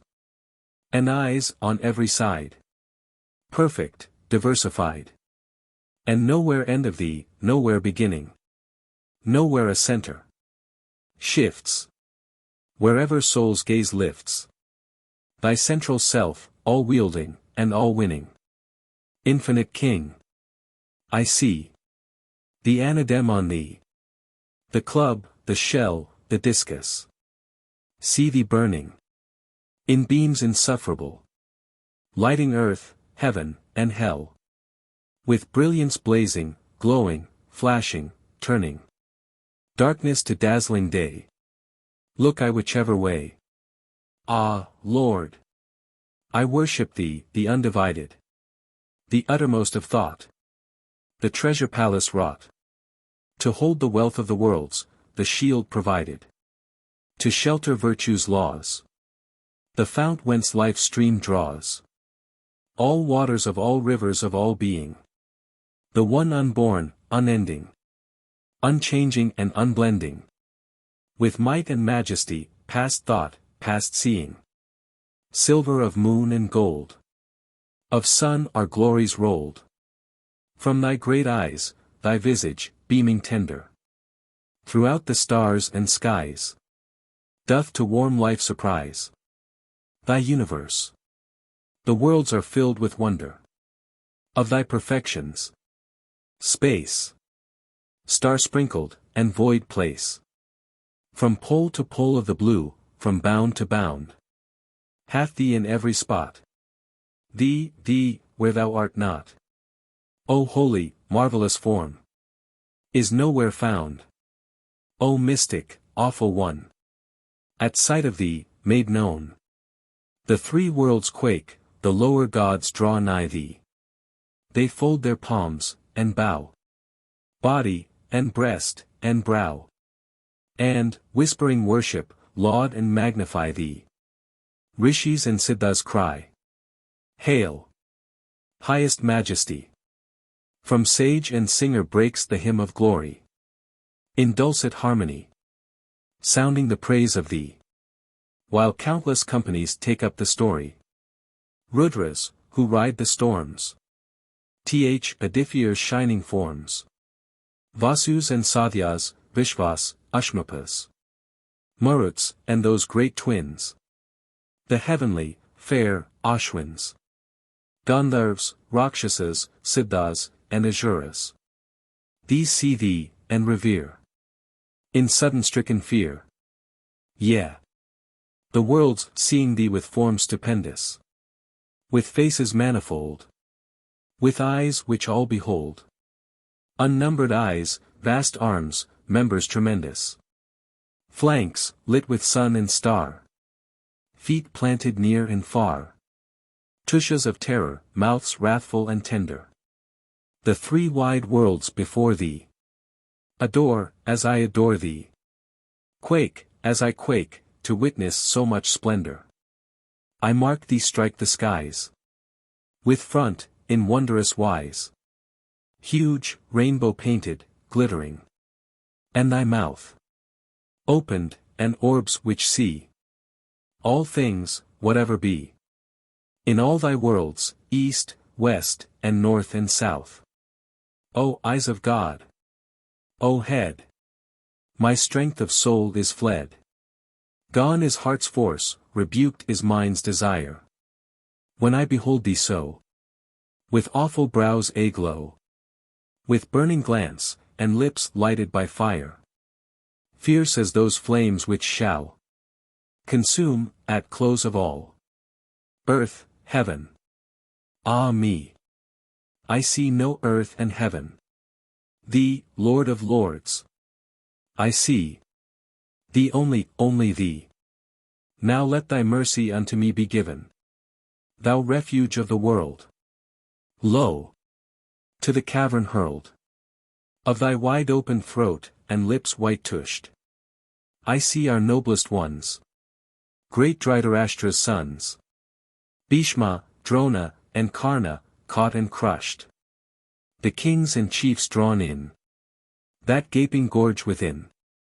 The best of both these armies torn and riven. Between thy jaws they lie. Mangled full bloodily. Ground into dust and death. Like streams down driven. With helpless haste, which go. In headlong furious flow. Straight to the gulfing deeps of unfilled ocean. So to that flaming cave. Those heroes great and brave. Pour, in unending streams, with helpless motion. Like moths which in the night flutter towards a light. Drawn to their fiery doom, flying and dying. So to their death still throng. Blind, dazzled, borne along. Ceaselessly, all those multitudes, wild flying. Thou, that hast fashioned men. Devourest them again. One with another, great and small, alike. The creatures whom thou makest. With flaming jaws thou taxed. Lapping them up. Lord God! Thy terrors strike. From end to end of earth. Filling life full, from birth to death, with deadly, burning, lurid dread. Ah, Vishnu! Make me know. Why is thy visage so? Who art thou, feasting thus upon thy dead? Who? Awful deity! I bow myself to thee. Namastate, Devavara. Prasid. O mightiest Lord! Rehearse. Why hast thou face so fierce? Whence doth this aspect horrible proceed? Krishna. Thou sayest me as time who kills. Time who brings all to doom. The slayer Time, ancient of days, come hither to consume. Excepting thee, of all these hosts of hostile chiefs arrayed. There stands not one shall leave alive the battlefield. Dismayed. No longer be. Arise. Obtain renown. Destroy thy foes. Fight for the kingdom waiting thee when thou hast vanquished those. By me they fall, not thee. The stroke of death is dealt them now. Even as they show thus gallantly. My instrument art thou. Strike, strong-armed prince, at Drona. At Bhishma strike. Deal. Death.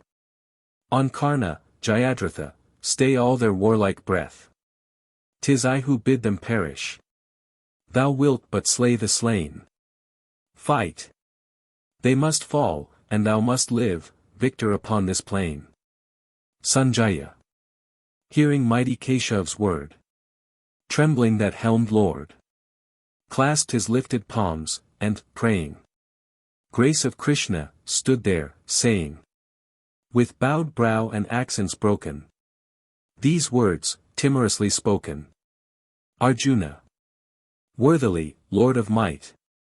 The whole world hath delight. In thy surpassing power, obeying thee. The Rakshasas, in dread. At sight of thee, are sped. To all four quarters, and the company. Of Siddhas sound thy name. How should they not proclaim? Thy majesties, divinest, mightiest. Thou Brahm, than Brahma greater. Thou infinite creator. Thou God of gods, life's dwelling place and rest. Thou, of all souls the soul. The comprehending whole. Of being formed, and formless being the framer. O utmost one. O Lord. Older than Eld, who stored. The worlds with wealth of life. O treasure claimer. Who wottest all, and art. Wisdom thyself. O part. In all, and all, for all from thee have risen. Numberless now I see. The aspects are of thee. They thou art, and he who keeps the prison. Of Narak, Yama dark. And Agni's shining spark. Varuna's waves are thy waves. Moon and starlight. Are thine. Prajapati. Art thou, and 'tis to thee. They knelt in worshipping the old world's far light. The first of mortal men. Again, thou God. Again. 1,000,000 times be magnified. Honor and worship be. Glory and praise to thee. Namo, Namaste, cried on every side. Cried here, above, below. Uttered when thou dost go. Uttered where thou dost come. Namo. We call. Namastu. God adored. Namastu. Nameless Lord. Hail to thee. Praise to thee thou one in all. For thou art all. Yea, thou. Ah. If in anger now. Thou shouldst remember I did think thee friend. Speaking with easy speech. As men use each to each. Did call thee, Krishna, Prince, nor comprehend. Thy hidden majesty. The might, the awe of thee. Did, in my heedlessness, or in my love. On journey, or in jest. Or when we lay at rest. Sitting at council, straying in the grove. Alone, or in the throng. Do thee, most holy. Wrong. Be thy grace granted for that witless sin. For thou art, now I know. Father of all below. Of all above, of all the worlds within. Guru of gurus, more. To reverence and adore. Than all which is adorable and high. How, in the wide worlds three. Should any equal be? Should any other share thy majesty? Therefore, with body bent. And reverent intent. I praise, and serve, and seek thee, asking grace. As father to a son. As friend to friend, as one. Who loveth to his lover, turn thy face. In gentleness on me. Good is it I did see. This unknown marvel of thy form. But fear. Mingles with joy. Retake. Dear Lord. For pity's sake. Thine earthly shape, which earthly eyes may bear. Be merciful, and show. The visage that I know. Let me regard thee, as of yore, arrayed. With disk and forehead gem. With mace and anadem. Thou that sustainest all things. Undismayed. Let me once more behold. The form I loved of old. Thou of the 1,000 arms and countless eyes. This frightened heart is fain to see restored again my charioteer, in Krishna's kind disguise. Krishna. Yeah. Thou hast seen, Arjuna. Because I loved thee well. The secret countenance of me, revealed by mystic spell. Shining, and wonderful, and majestic, manifold. Which none save thou in all the years had favor to behold. For not by Vedas cometh this, nor sacrifice, nor alms. Nor works well done, nor penance long, nor prayers, nor chanted psalms. That mortal eyes should bear to view the immortal soul unclad. Prince of the Kurus. This was kept for thee alone. Be glad. Let no more trouble shake thy heart, because thine eyes have seen my terror with my glory. As I before have been, so will I be again for thee, with lightened heart behold. Once more I am thy Krishna, the form thou knewst of old. Sanjaya. These words to Arjuna spake Vasudeva, and straight did take back again the semblance dear of the well-loved charioteer. Peace and joy it did restore, when the prince beheld once more mighty Brahma's form and face, clothed in Krishna's gentle grace. Arjuna. Now that I see come back, Janardana, this friendly human frame, my mind can think calm thoughts once more, my heart beats still again. Krishna. Yeah. It was wonderful and terrible to view me as thou didst, dear prince. The gods dread and desire continually to view. Yet not by Vedas, nor from sacrifice, nor penance, nor gift-giving, nor with prayer, shall any so behold, as thou hast seen.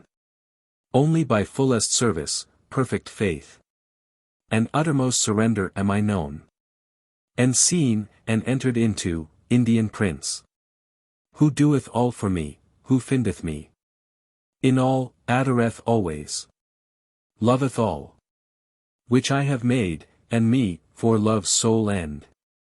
That man, Arjuna, unto me doth wend. Here in Death Chapter 11 of the Bhagavad Gita, entitled Viswarupadarsanam, or the Book of the Manifesting of the One and Manifold. Chapter 12. Of the Religion of Faith. Arjuna. Lord. Of the men who serve thee, true in heart, as God revealed, and of the men who serve, worshipping the unrevealed, unbodied, far, which take the better way of faith and life. Krishna. Whoever serve me, as I show myself, constantly true, in full devotion fixed, those hold I very holy. But who serve, worshipping me the one, the invisible, the unrevealed, unnamed, unthinkable, uttermost, all-pervading, highest, sure, who thus adore me, mastering their sense of one set mind to all, glad in all good. These blessed souls come unto me. Yet, hard the travail is for such as bend their minds to reach unmanifest. That viewless path shall scarce be trod by man bearing the flesh. But whereso any doeth all his deeds, renouncing self for me, full of me, fixed, to serve only the highest, night and day, musing on me, him will I swiftly lift forth from life's ocean of distress and death. Whose soul clings fast to me. Cling thou to me. Clasp me with heart and mind. So shalt thou dwell surely with me on high. But if thy thought droops from such height, if thou beest weak to set body and soul upon me constantly, despair not. Give me lower service. I seek to reach me, worshipping with steadfast will. And, if thou canst not worship steadfastly, work for me, toil in works pleasing to me. For he that laboureth right for love of me shall finally attain But, if in this thy faint heart fails, bring me thy failure. Find refuge in me. Let fruits of labor go. Renouncing hope for me, with lowliest heart. So shalt thou come. For, though to know is more than diligence, yet worship better is than knowing, and renouncing better still. Near to renunciation, very near, dwelleth eternal peace. Who hatteth not of all which lives, living himself benign, compassionate, from arrogance exempt, exempt from love of self, unchangeable, by good or ill, patient, contented, firm in faith, mastering himself, true to his word, seeking me, heart and soul, vowed unto me.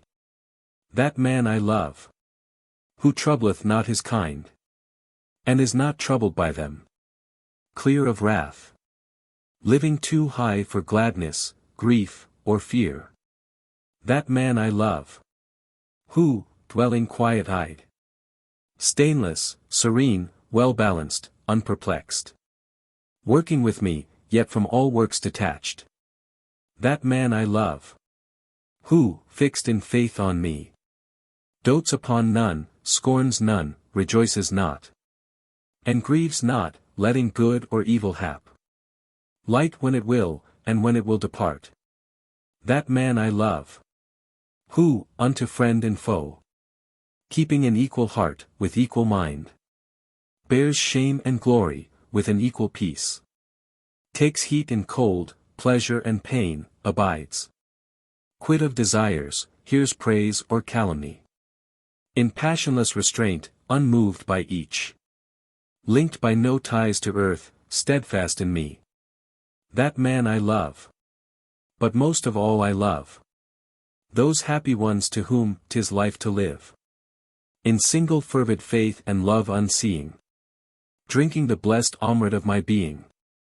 Here in Death chapter 12 of the Bhagavad Gita, entitled Bhakti-yog, or the Book of the Religion of Faith. Chapter 13. Of Religion by Separation of Matter and Spirit. Arjuna. Now would I hear, O gracious Kesava, of life which seems, and soul beyond, which sees, and what it is we know or think to know. Krishna. Yea. Son of Kunti. For this flesh ye see is Kshetra, is the field where life disports.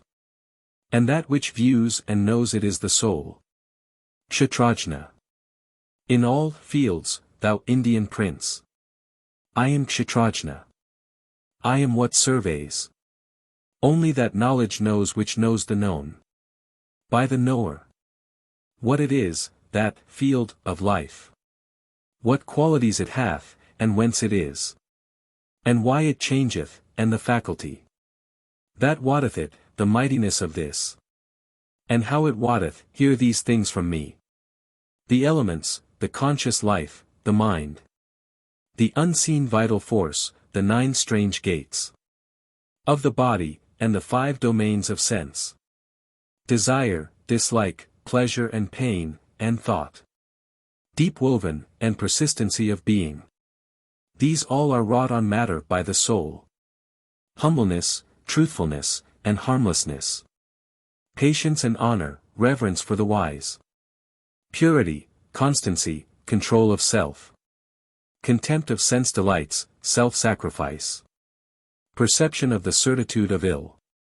In birth, death, age, disease, suffering, and sin. Detachment, lightly holding unto home. Children, and wife, and all that bindeth men.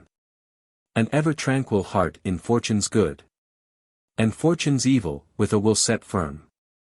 To worship me, me only. Ceasing not. Loving all solitudes, and shunning noise. Of foolish crowds, endeavors resolute. To reach perception of the utmost soul. And grace to understand what gain it were. So to attain, this is true wisdom, Prince. And what is otherwise is ignorance. Now will I speak of knowledge best to know. That truth which giveth man Amrit to drink. The truth of him, the Parabrahm, the All. The uncreated, not a sat, nor sat. Not form, nor the unformed, yet both, and more. Whose hands are everywhere, and everywhere. Planted his feet, and everywhere his eyes. Beholding, and his ears in every place. Hearing, and all his faces everywhere. Enlightening and encompassing his worlds. Glorified in the senses he hath given. Yet beyond sense he is, sustaining all. Yet dwells he unattached, of forms and modes. Master, yet neither form nor mode hath he. He is within all beings, and without. Motionless, yet still moving. Not discerned. For subtlety of instant presence, close. To all, to each, yet measurelessly far. Not manifold, and yet subsisting still. In all which lives. Forever to be known. As the sustainer, yet, at the end of times. He mocketh all to end and recreates. The light of lights he is, in the heart of the dark. Shining eternally. Wisdom he is. And wisdom's way, and guide of all the wise. Planted in every heart. So have I told. Of life's stuff, and the moulding, and the lore. To comprehend. Whoso, adoring me, perceiveth this, shall surely come to me. Know thou that nature and the spirit both have no beginning. Know that qualities and changes of them are by nature wrought. That nature puts to work the acting frame. But spirit doth inform it, and so cause feeling of pain and pleasure. Spirit, linked to moulded matter, entereth into bond with qualities by nature framed, and, thus, married to matter, breeds the birth again. In good or evil yonis. Yet is this. Yeah. In its bodily prison, spirit pure. Spirit supreme. Surveying, governing. Guarding, possessing, Lord and Master still. Purusha, ultimate, one soul with me. Whoso thus knows himself, and knows his soul. Purusha, working through the qualities. With nature's modes, the light hath come for him. Whatever flesh he bears, never again shall he take on its load. Some few there be. By meditation find the soul in self. Self-schooled, and some by long philosophy. And holy life reach thither. Some by works. Some, never so attaining, hear of light. From other lips, and seize, and cleave to it. Worshipping, yeah. And those, to teaching true. Overpass death. Wherever, Indian prince. Life is, of moving things, or things unmoved. Plant or still seed, no, what is there hath grown. By bond of matter and of spirit, no. He sees indeed who sees in all alike. The living, lordly soul. The soul supreme. Imperishable amid the perishing. For, whoso thus beholds, in every place. In every form, the same, one, living life. Doth no more wrongfulness unto himself. But goes the highest road which brings to bliss. Seeing, he sees, indeed, who sees that works. Our nature's wont, for soul to practice by. Acting, yet not the agent, sees the mass. Of separate living things, each of its kind. Issue from one, and blend again to one. Then hath he Brahma, he attains. O Prince! That ultimate, high spirit, uncreate. Unqualified, even when it entereth flesh. Taketh no stain of acts, worketh in naught. Like to th ethereal air, pervading all. Which, for sheer subtlety, avoideth taint. The subtle soul sits everywhere, unstained. Like to the light of the all-piercing sun. Which is not changed by aught it shines upon. The soul's light shineth pure in every place. And they who, by such eye of wisdom, see how matter, and what deals with it, divide. And how the spirit and the flesh have strife. Those wise ones go the way which leads to life. Here in Death chapter 13 of the Bhagavad Gita, entitled Kurukshetra Vibhagayag, or the Book of Religion by Separation of Matter and Spirit. Chapter 14. Of Religion by Separation from the Qualities. Krishna. Yet farther will I open unto thee this wisdom of all wisdoms, uttermost, the which possessing, all my saints have passed to perfectness. On such high verities, reliant, rising into fellowship with me, they are not born again at birth of kalpas, nor at pralyas suffer change. This universe the womb is where I plant seed of all lives. Thence, Prince of India, comes birth to all beings. Whoso, Kunti's son, mothers each mortal form, Brahma conceives. And I am he that fathers, sending seed. Satwan, Rayas, and Tamas, so are named the qualities of nature, soothfastness, passion, and ignorance. These three bind down the changeless spirit in the changeful flesh, whereof sweet soothfastness, by purity, living unsullied and enlightened, binds the sinless soul to happiness and truth. And passion, being kin to appetite, and breeding impulse and propensity, binds the embodied soul, O Kunti's son, by tie of works. But ignorance, begot of darkness, blinding mortal men, binds down their souls to stupor, sloth, and drowsiness. Yea, Prince of India, soothfastness binds souls in pleasant wise to flesh, and passion binds by toilsome strain, but ignorance, which blots the beams of wisdom, binds the soul to sloth. Passion and ignorance, once overcome, leave soothfastness, O Bharata. Where this with ignorance are absent, passion rules. And ignorance in hearts not good nor quick. When at all gateways of the body shines the lamp of knowledge, then may one see well. Soothfastness settled in that city reigns, where longing is, and ardor, and unrest, impulse to strive and gain, and avarice. Those spring from passion, Prince, ingrained, and where darkness and dullness, sloth and stupor are. 'Tis ignorance hath caused them, Kuru chief. Moreover, when a soul departeth, fixed in soothfastness, it goeth to the place perfect and pure of those that know all truth.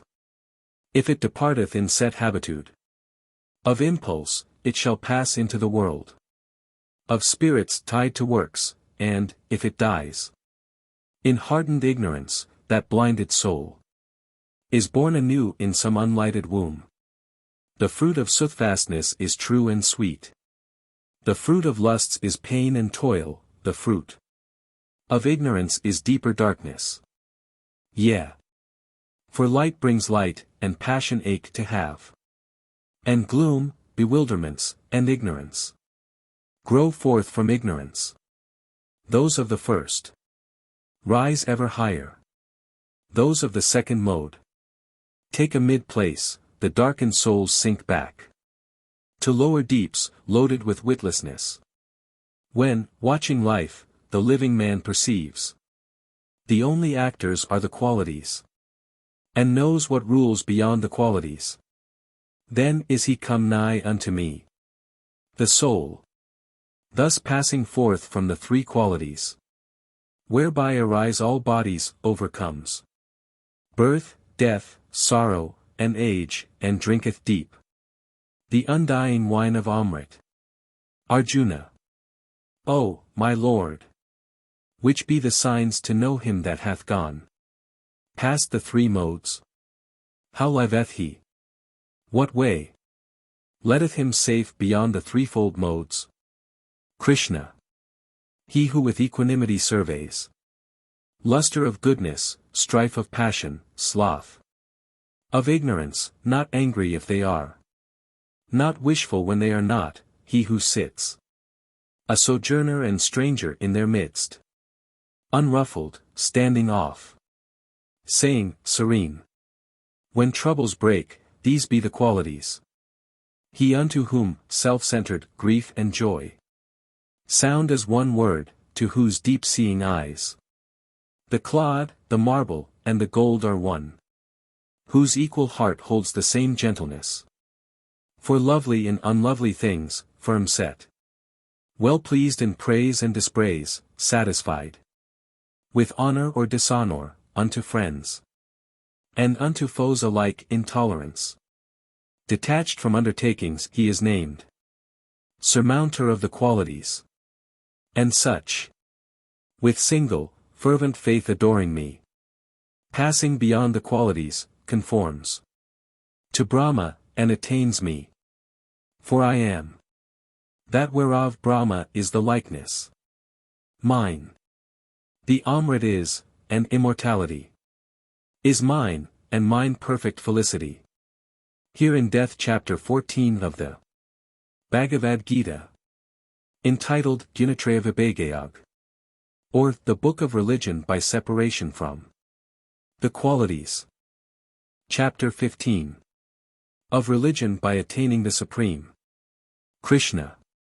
Men call the aswatha the banyan tree, which hath its boughs beneath, its roots above. The ever-holy tree. Yea. For its leaves are green and waving hymns which whisper truth. Who knows the aswatha, knows Veds, and all. Its branches shoot to heaven and sink to earth.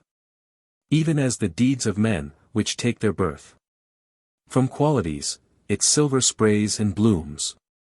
And all the eager verdure of its girth leap to quick life at kiss of sun and air. As men's lives quicken to the temptings fair of wooing sense, its hanging rootlets seek the soil beneath, helping to hold it there. As actions wrought amid this world of men bind them by ever-tightening bonds again. If ye knew well the teaching of the tree, what its shape saith, and whence it springs, and, then, how it must end, and all the ills of it, the axe of sharp detachment ye would whet, and cleave the clinging snaky roots, and lay this aswatha of sense-life low to set new growths upspringing to that happier sky, which they who reach shall have no day to die, nor fade away, nor fall, to him, I mean, Father and First, who made the mystery of old creation. For to him come they from passion and from dreams who break away, who part the bonds constraining them to flesh, and him, the highest, worshipping alway, no longer grow at mercy of what breeze of summer pleasure stirs the sleeping trees. What blast of tempest tears them, bough and stem? To the eternal world pass such as these. Another sun gleams there. Another moon. Another light, not dusk, nor dawn, nor noon. Which they who once behold return no more. They have attained my rest, life's utmost boon. When, in this world of manifested life, the undying spirit, setting forth from me, taketh on form, it draweth to itself. From being's storehouse which containeth all senses and intellect, the sovereign soul, thus entering the flesh, or quitting it, gathers these up, as the wind gathers scents, blowing above the flower beds. Ear and eye, and touch and taste, and smelling, these it takes. Yea, and a sentient mind, linking itself to sense things so. The unenlightened ones mark not that spirit when he goes or comes, nor when he takes his pleasure in the form conjoined with qualities, but those see plain, who have the eyes to see. Holy souls see, which strive thereto. Enlightened, they perceive that spirit in themselves, but foolish ones Even though they strive, discern not, having hearts unkind led, ill-informed.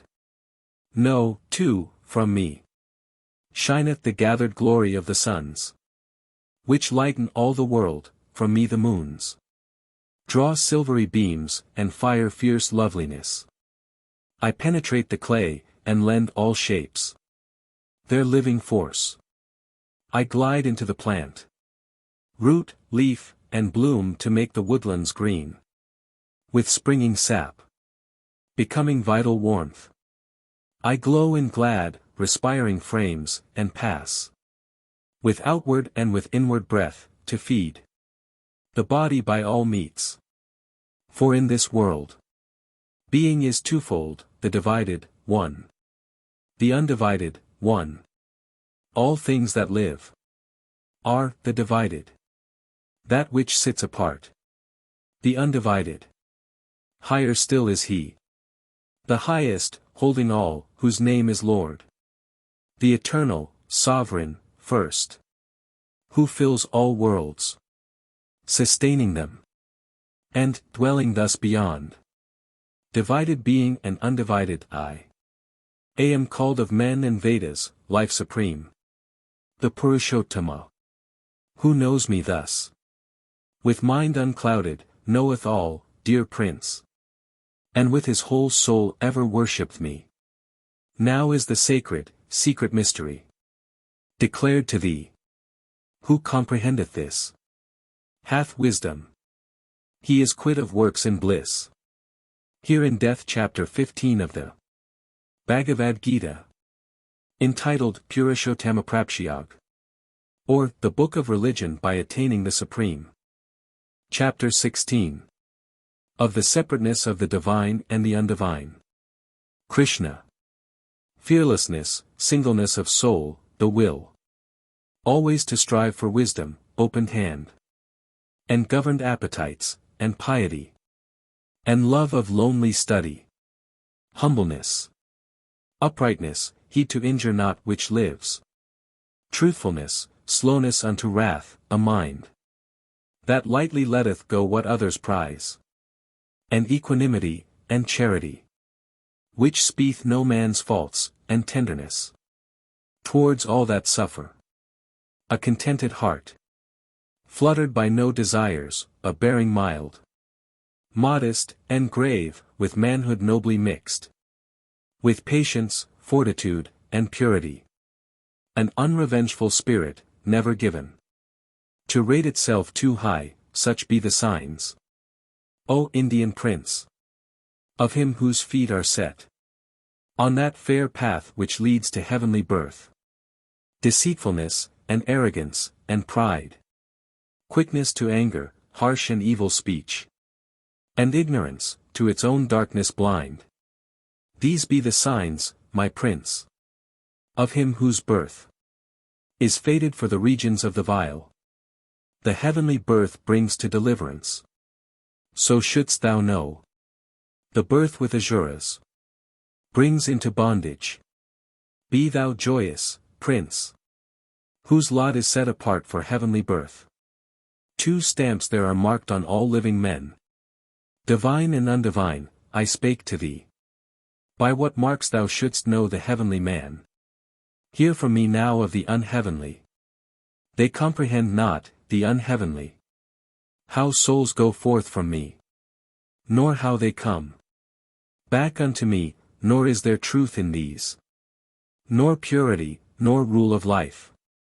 This world hath not a law, nor order, nor a lord.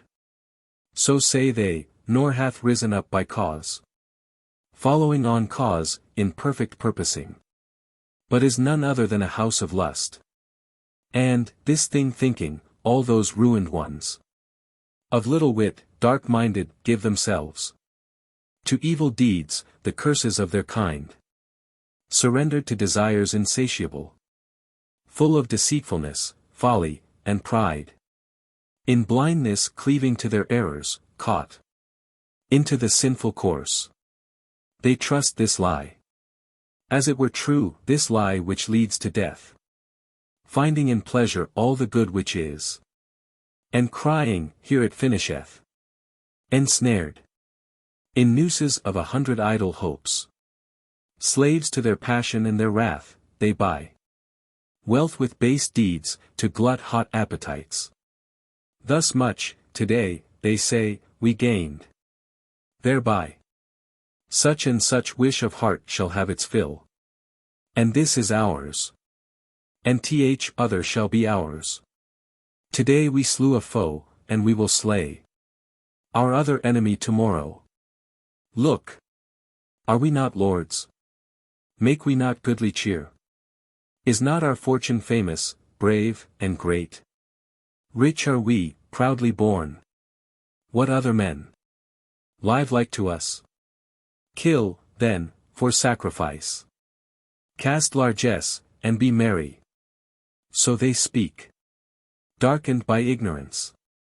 And so they fall. Tossed to and fro with projects, tricked, and bound. In net of black delusion, lost in lusts. Down to foul Naraka. Conceited, fond.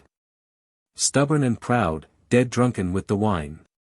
Of wealth, and reckless, all their offerings. Have but a show of reverence, being not made. In piety of ancient faith. Thus vowed. To selfhood, force, insolence, feasting, wrath. These my blasphemers, in the forms they wear. And in the forms they breed, my foemen are. Hateful and hating. Cruel, evil, vile. Lowest and least of men, whom I cast down. Again, and yet again, at end of lives. Into some devilish womb, whence, birth by birth. The devilish wombs respawn them, all beguiled.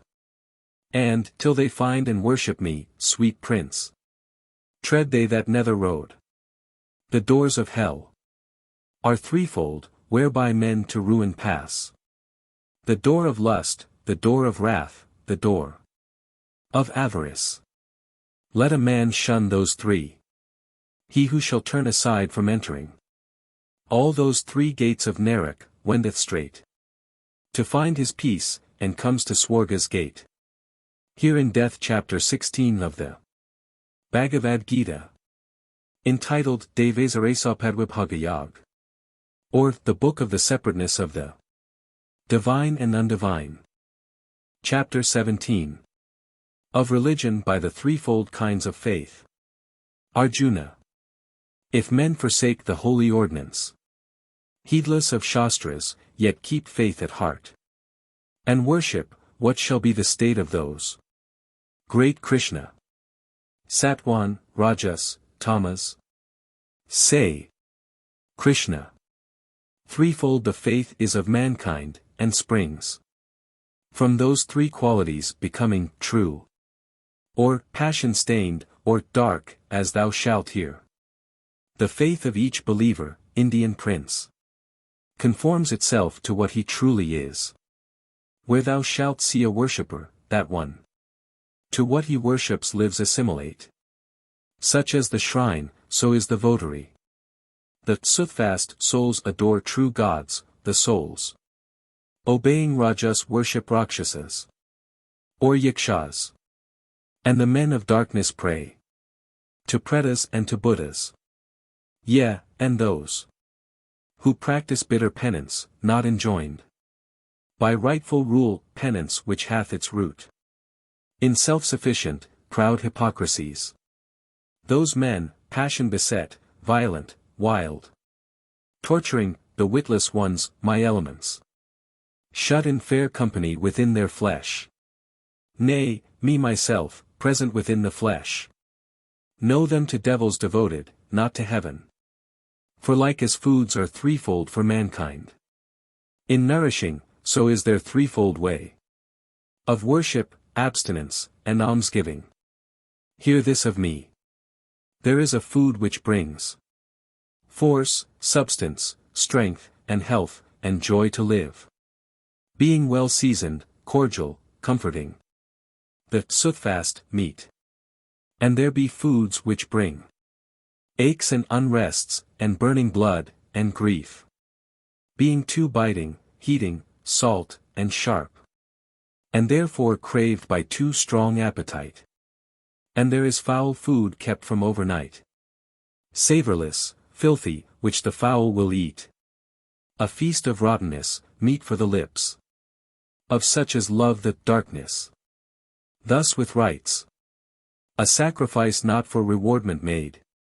Offered in rightful wise, when he who vows saith, with heart devout, this I should do, is soothfast, right.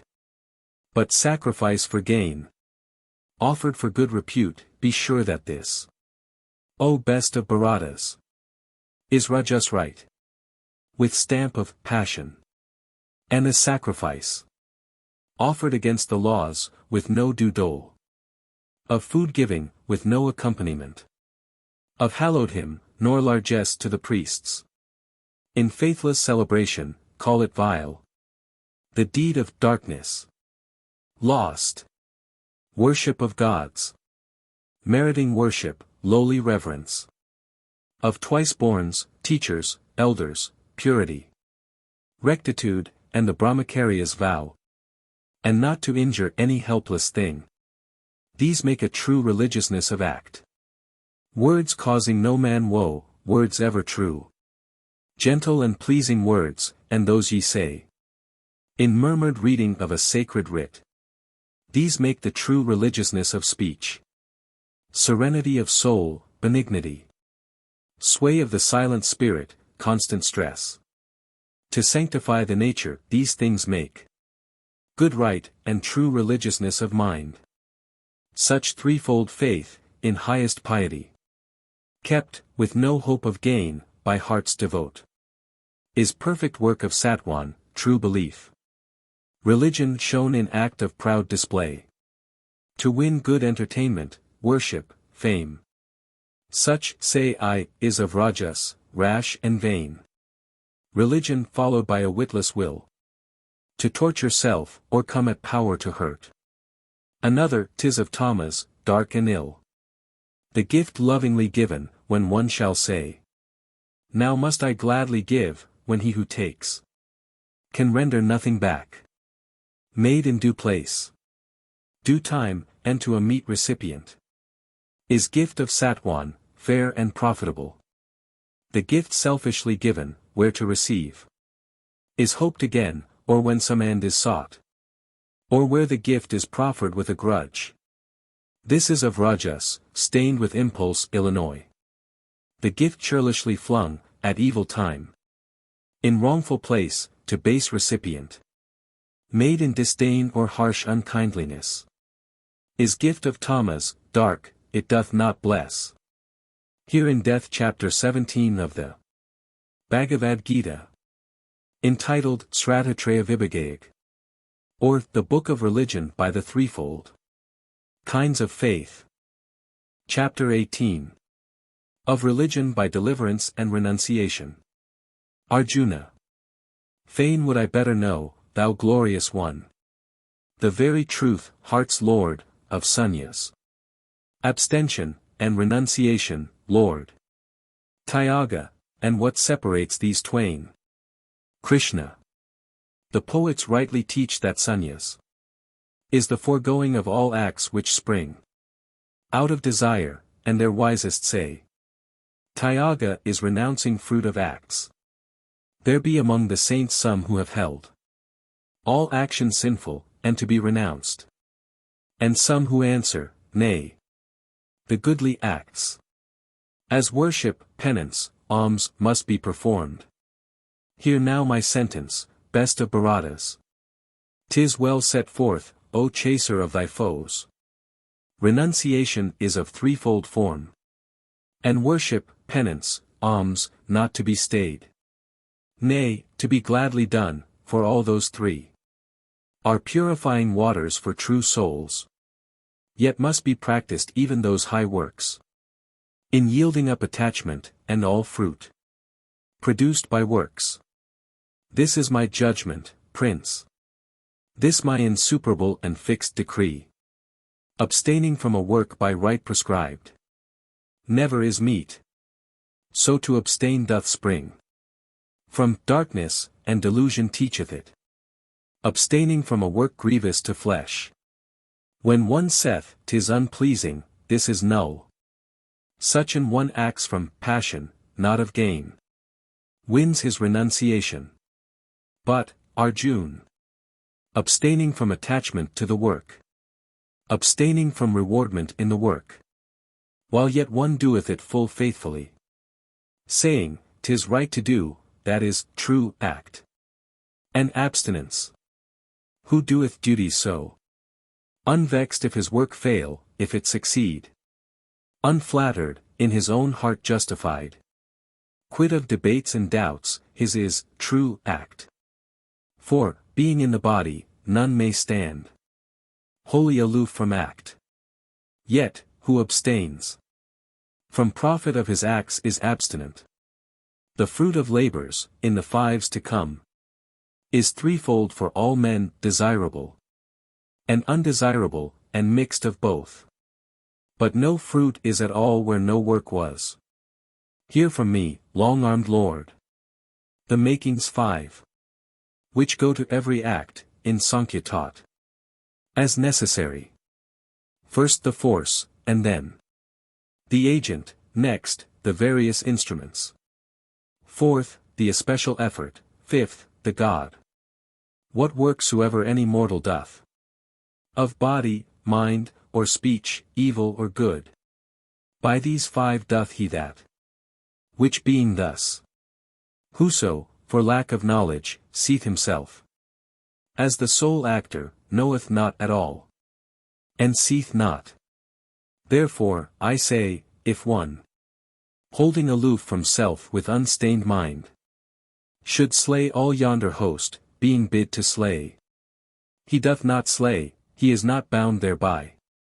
Knowledge, the thing known, and the mind which knows, these make the threefold starting ground of act.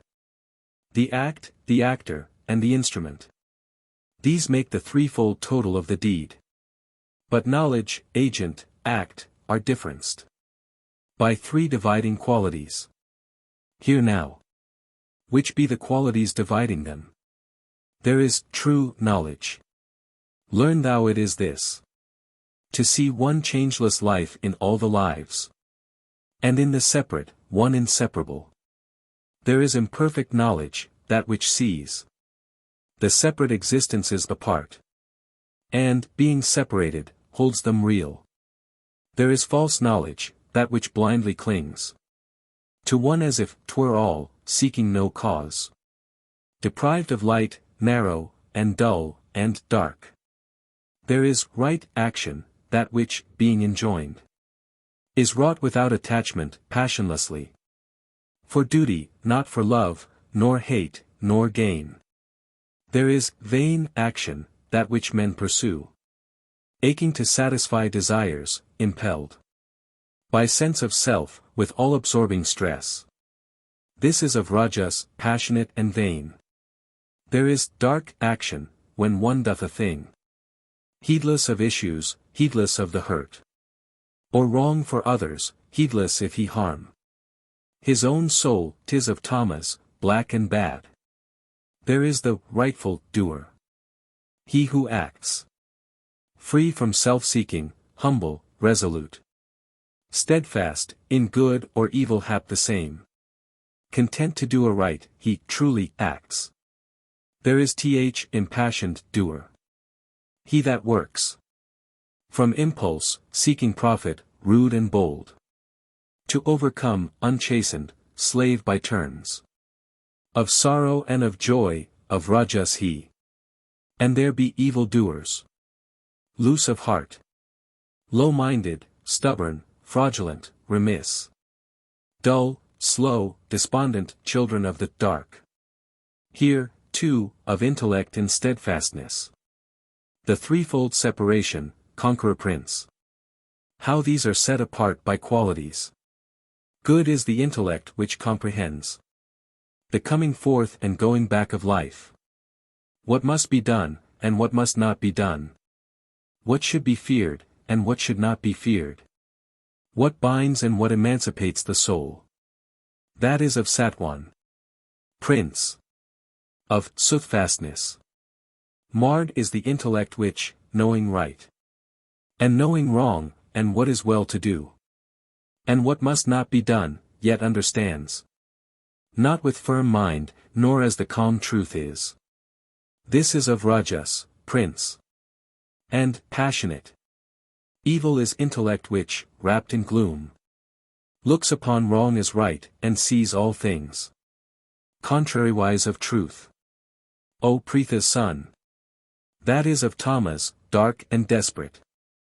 Good is the steadfastness whereby a man masters his beats of heart, his very breath of life, the action of his senses, fixed in never-shaken faith and piety. That is of Satwan, prince, soothfast and fair. Stained is the steadfastness whereby a man holds to his duty, purpose, effort, end, for life's sake, and the love of goods to gain. Arjuna.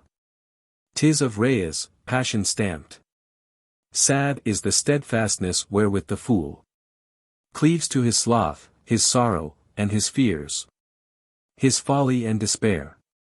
This, Pritha's son, is born of Tamas, dark and miserable. Hear further, chief of Bharatas, from me, the threefold kinds of pleasure which there be.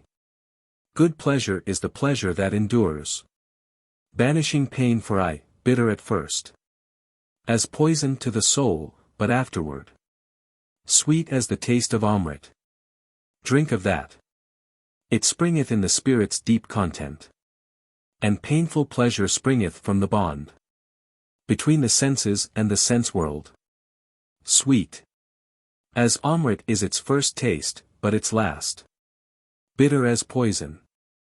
'Tis of Rajas, prince, and foul and dark the pleasure is which springs from sloth and sin and foolishness, at first, and at the last, and all the way of life, the soul bewildering.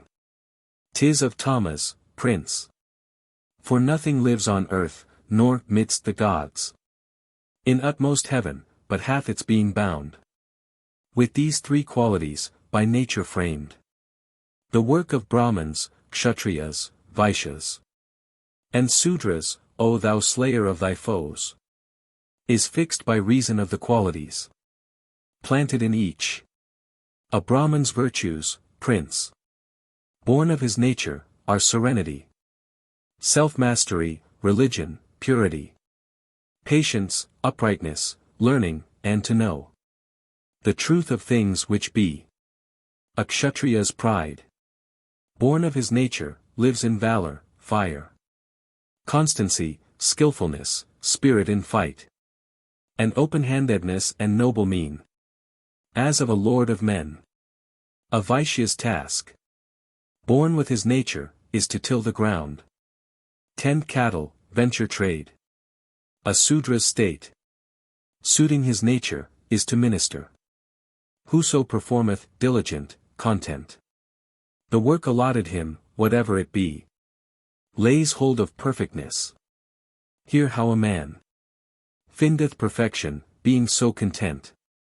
He findeth it through worship, wrought by work. Of him that is the source of all which lives. Of him by whom the universe was stretched. Better thine own work is, though done with fault, than doing others' work even excellently. He shall not fall in sin who fronts the task. Set him by nature's hand.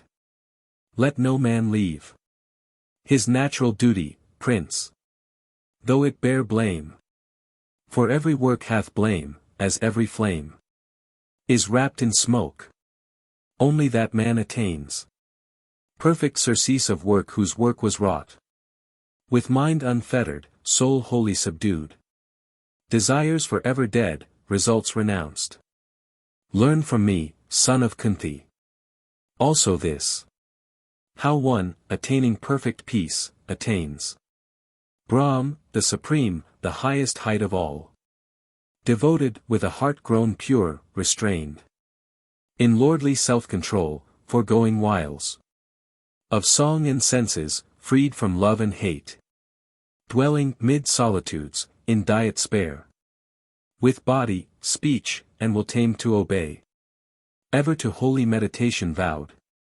From passions liberate, quit of the self. Of arrogance, impatience, anger, pride. Freed from surroundings, quiet, lacking not. Such an one grows to oneness with the Brahm. Such an one, growing one with Brahm, serene. Sorrows no more, desires no more. His soul, equally loving all that lives, loves well. Me, who have made them, and attains to me. By this same love and worship doth he know me as I am, how high and wonderful. And knowing, straightway enters into me. And whatsoever deeds he doeth, fixed in me, as in his refuge, he hath won. Forever and forever by my grace. Eternal rest. So win thou. In thy thoughts. Do all thou dost for me. Renounce for me. Sacrifice heart and mind and will to me. Live in the faith of me. In faith of me. All dangers thou shalt vanquish, by my grace. But, trusting to thyself and heeding not, thou canst but perish.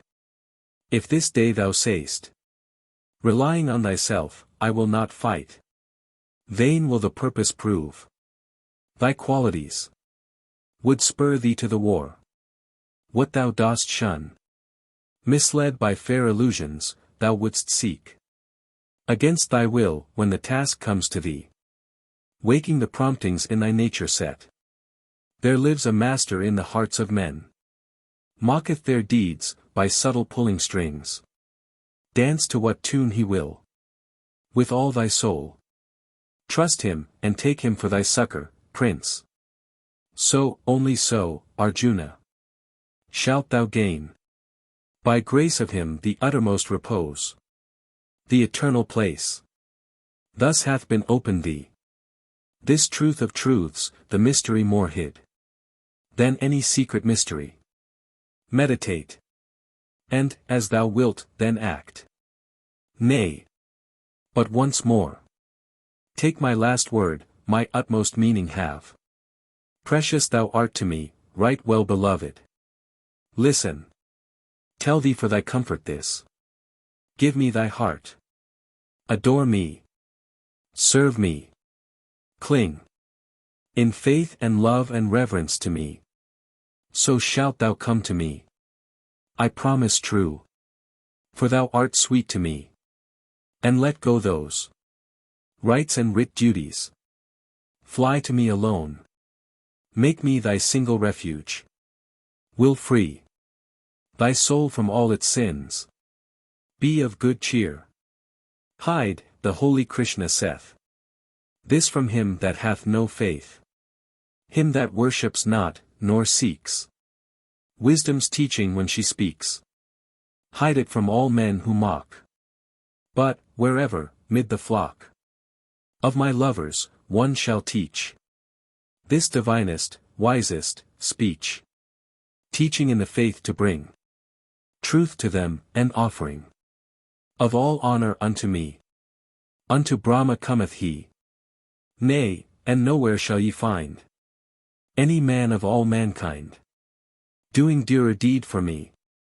Nor shall any dearer be in my earth. Yea, furthermore, whoso reads this converse o'er, held by us upon the plain, pondering piously and fain, he hath paid me sacrifice. Krishna speaketh in this wise.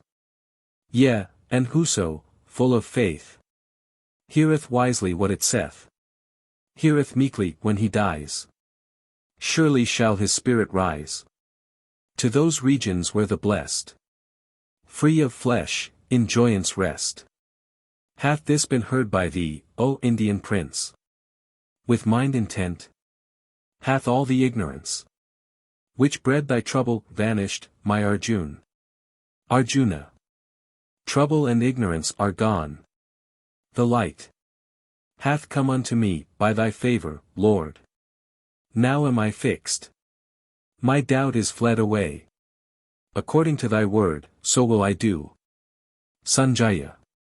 Thus gathered I the gracious speech of Krishna, O my King. Thus have I told, with heart a thrill, this wise and wondrous thing. By great Vyasa's learning writ, how Krishna's self made known. The yoga, being yoga's lord. So is the high truth shown. And I, when I remember, O Lord my King, again. Arjuna and the God in talk, and all this holy strain. Great is my gladness, when I muse that splendor, passing speech. Of Hari, visible and plain. There is no tongue to reach. My marvel and my love and bliss. O Archer Prince. All hail. O Krishna, Lord of Yoga. Surely there shall not fail blessing, and victory, and power, for thy most mighty sake.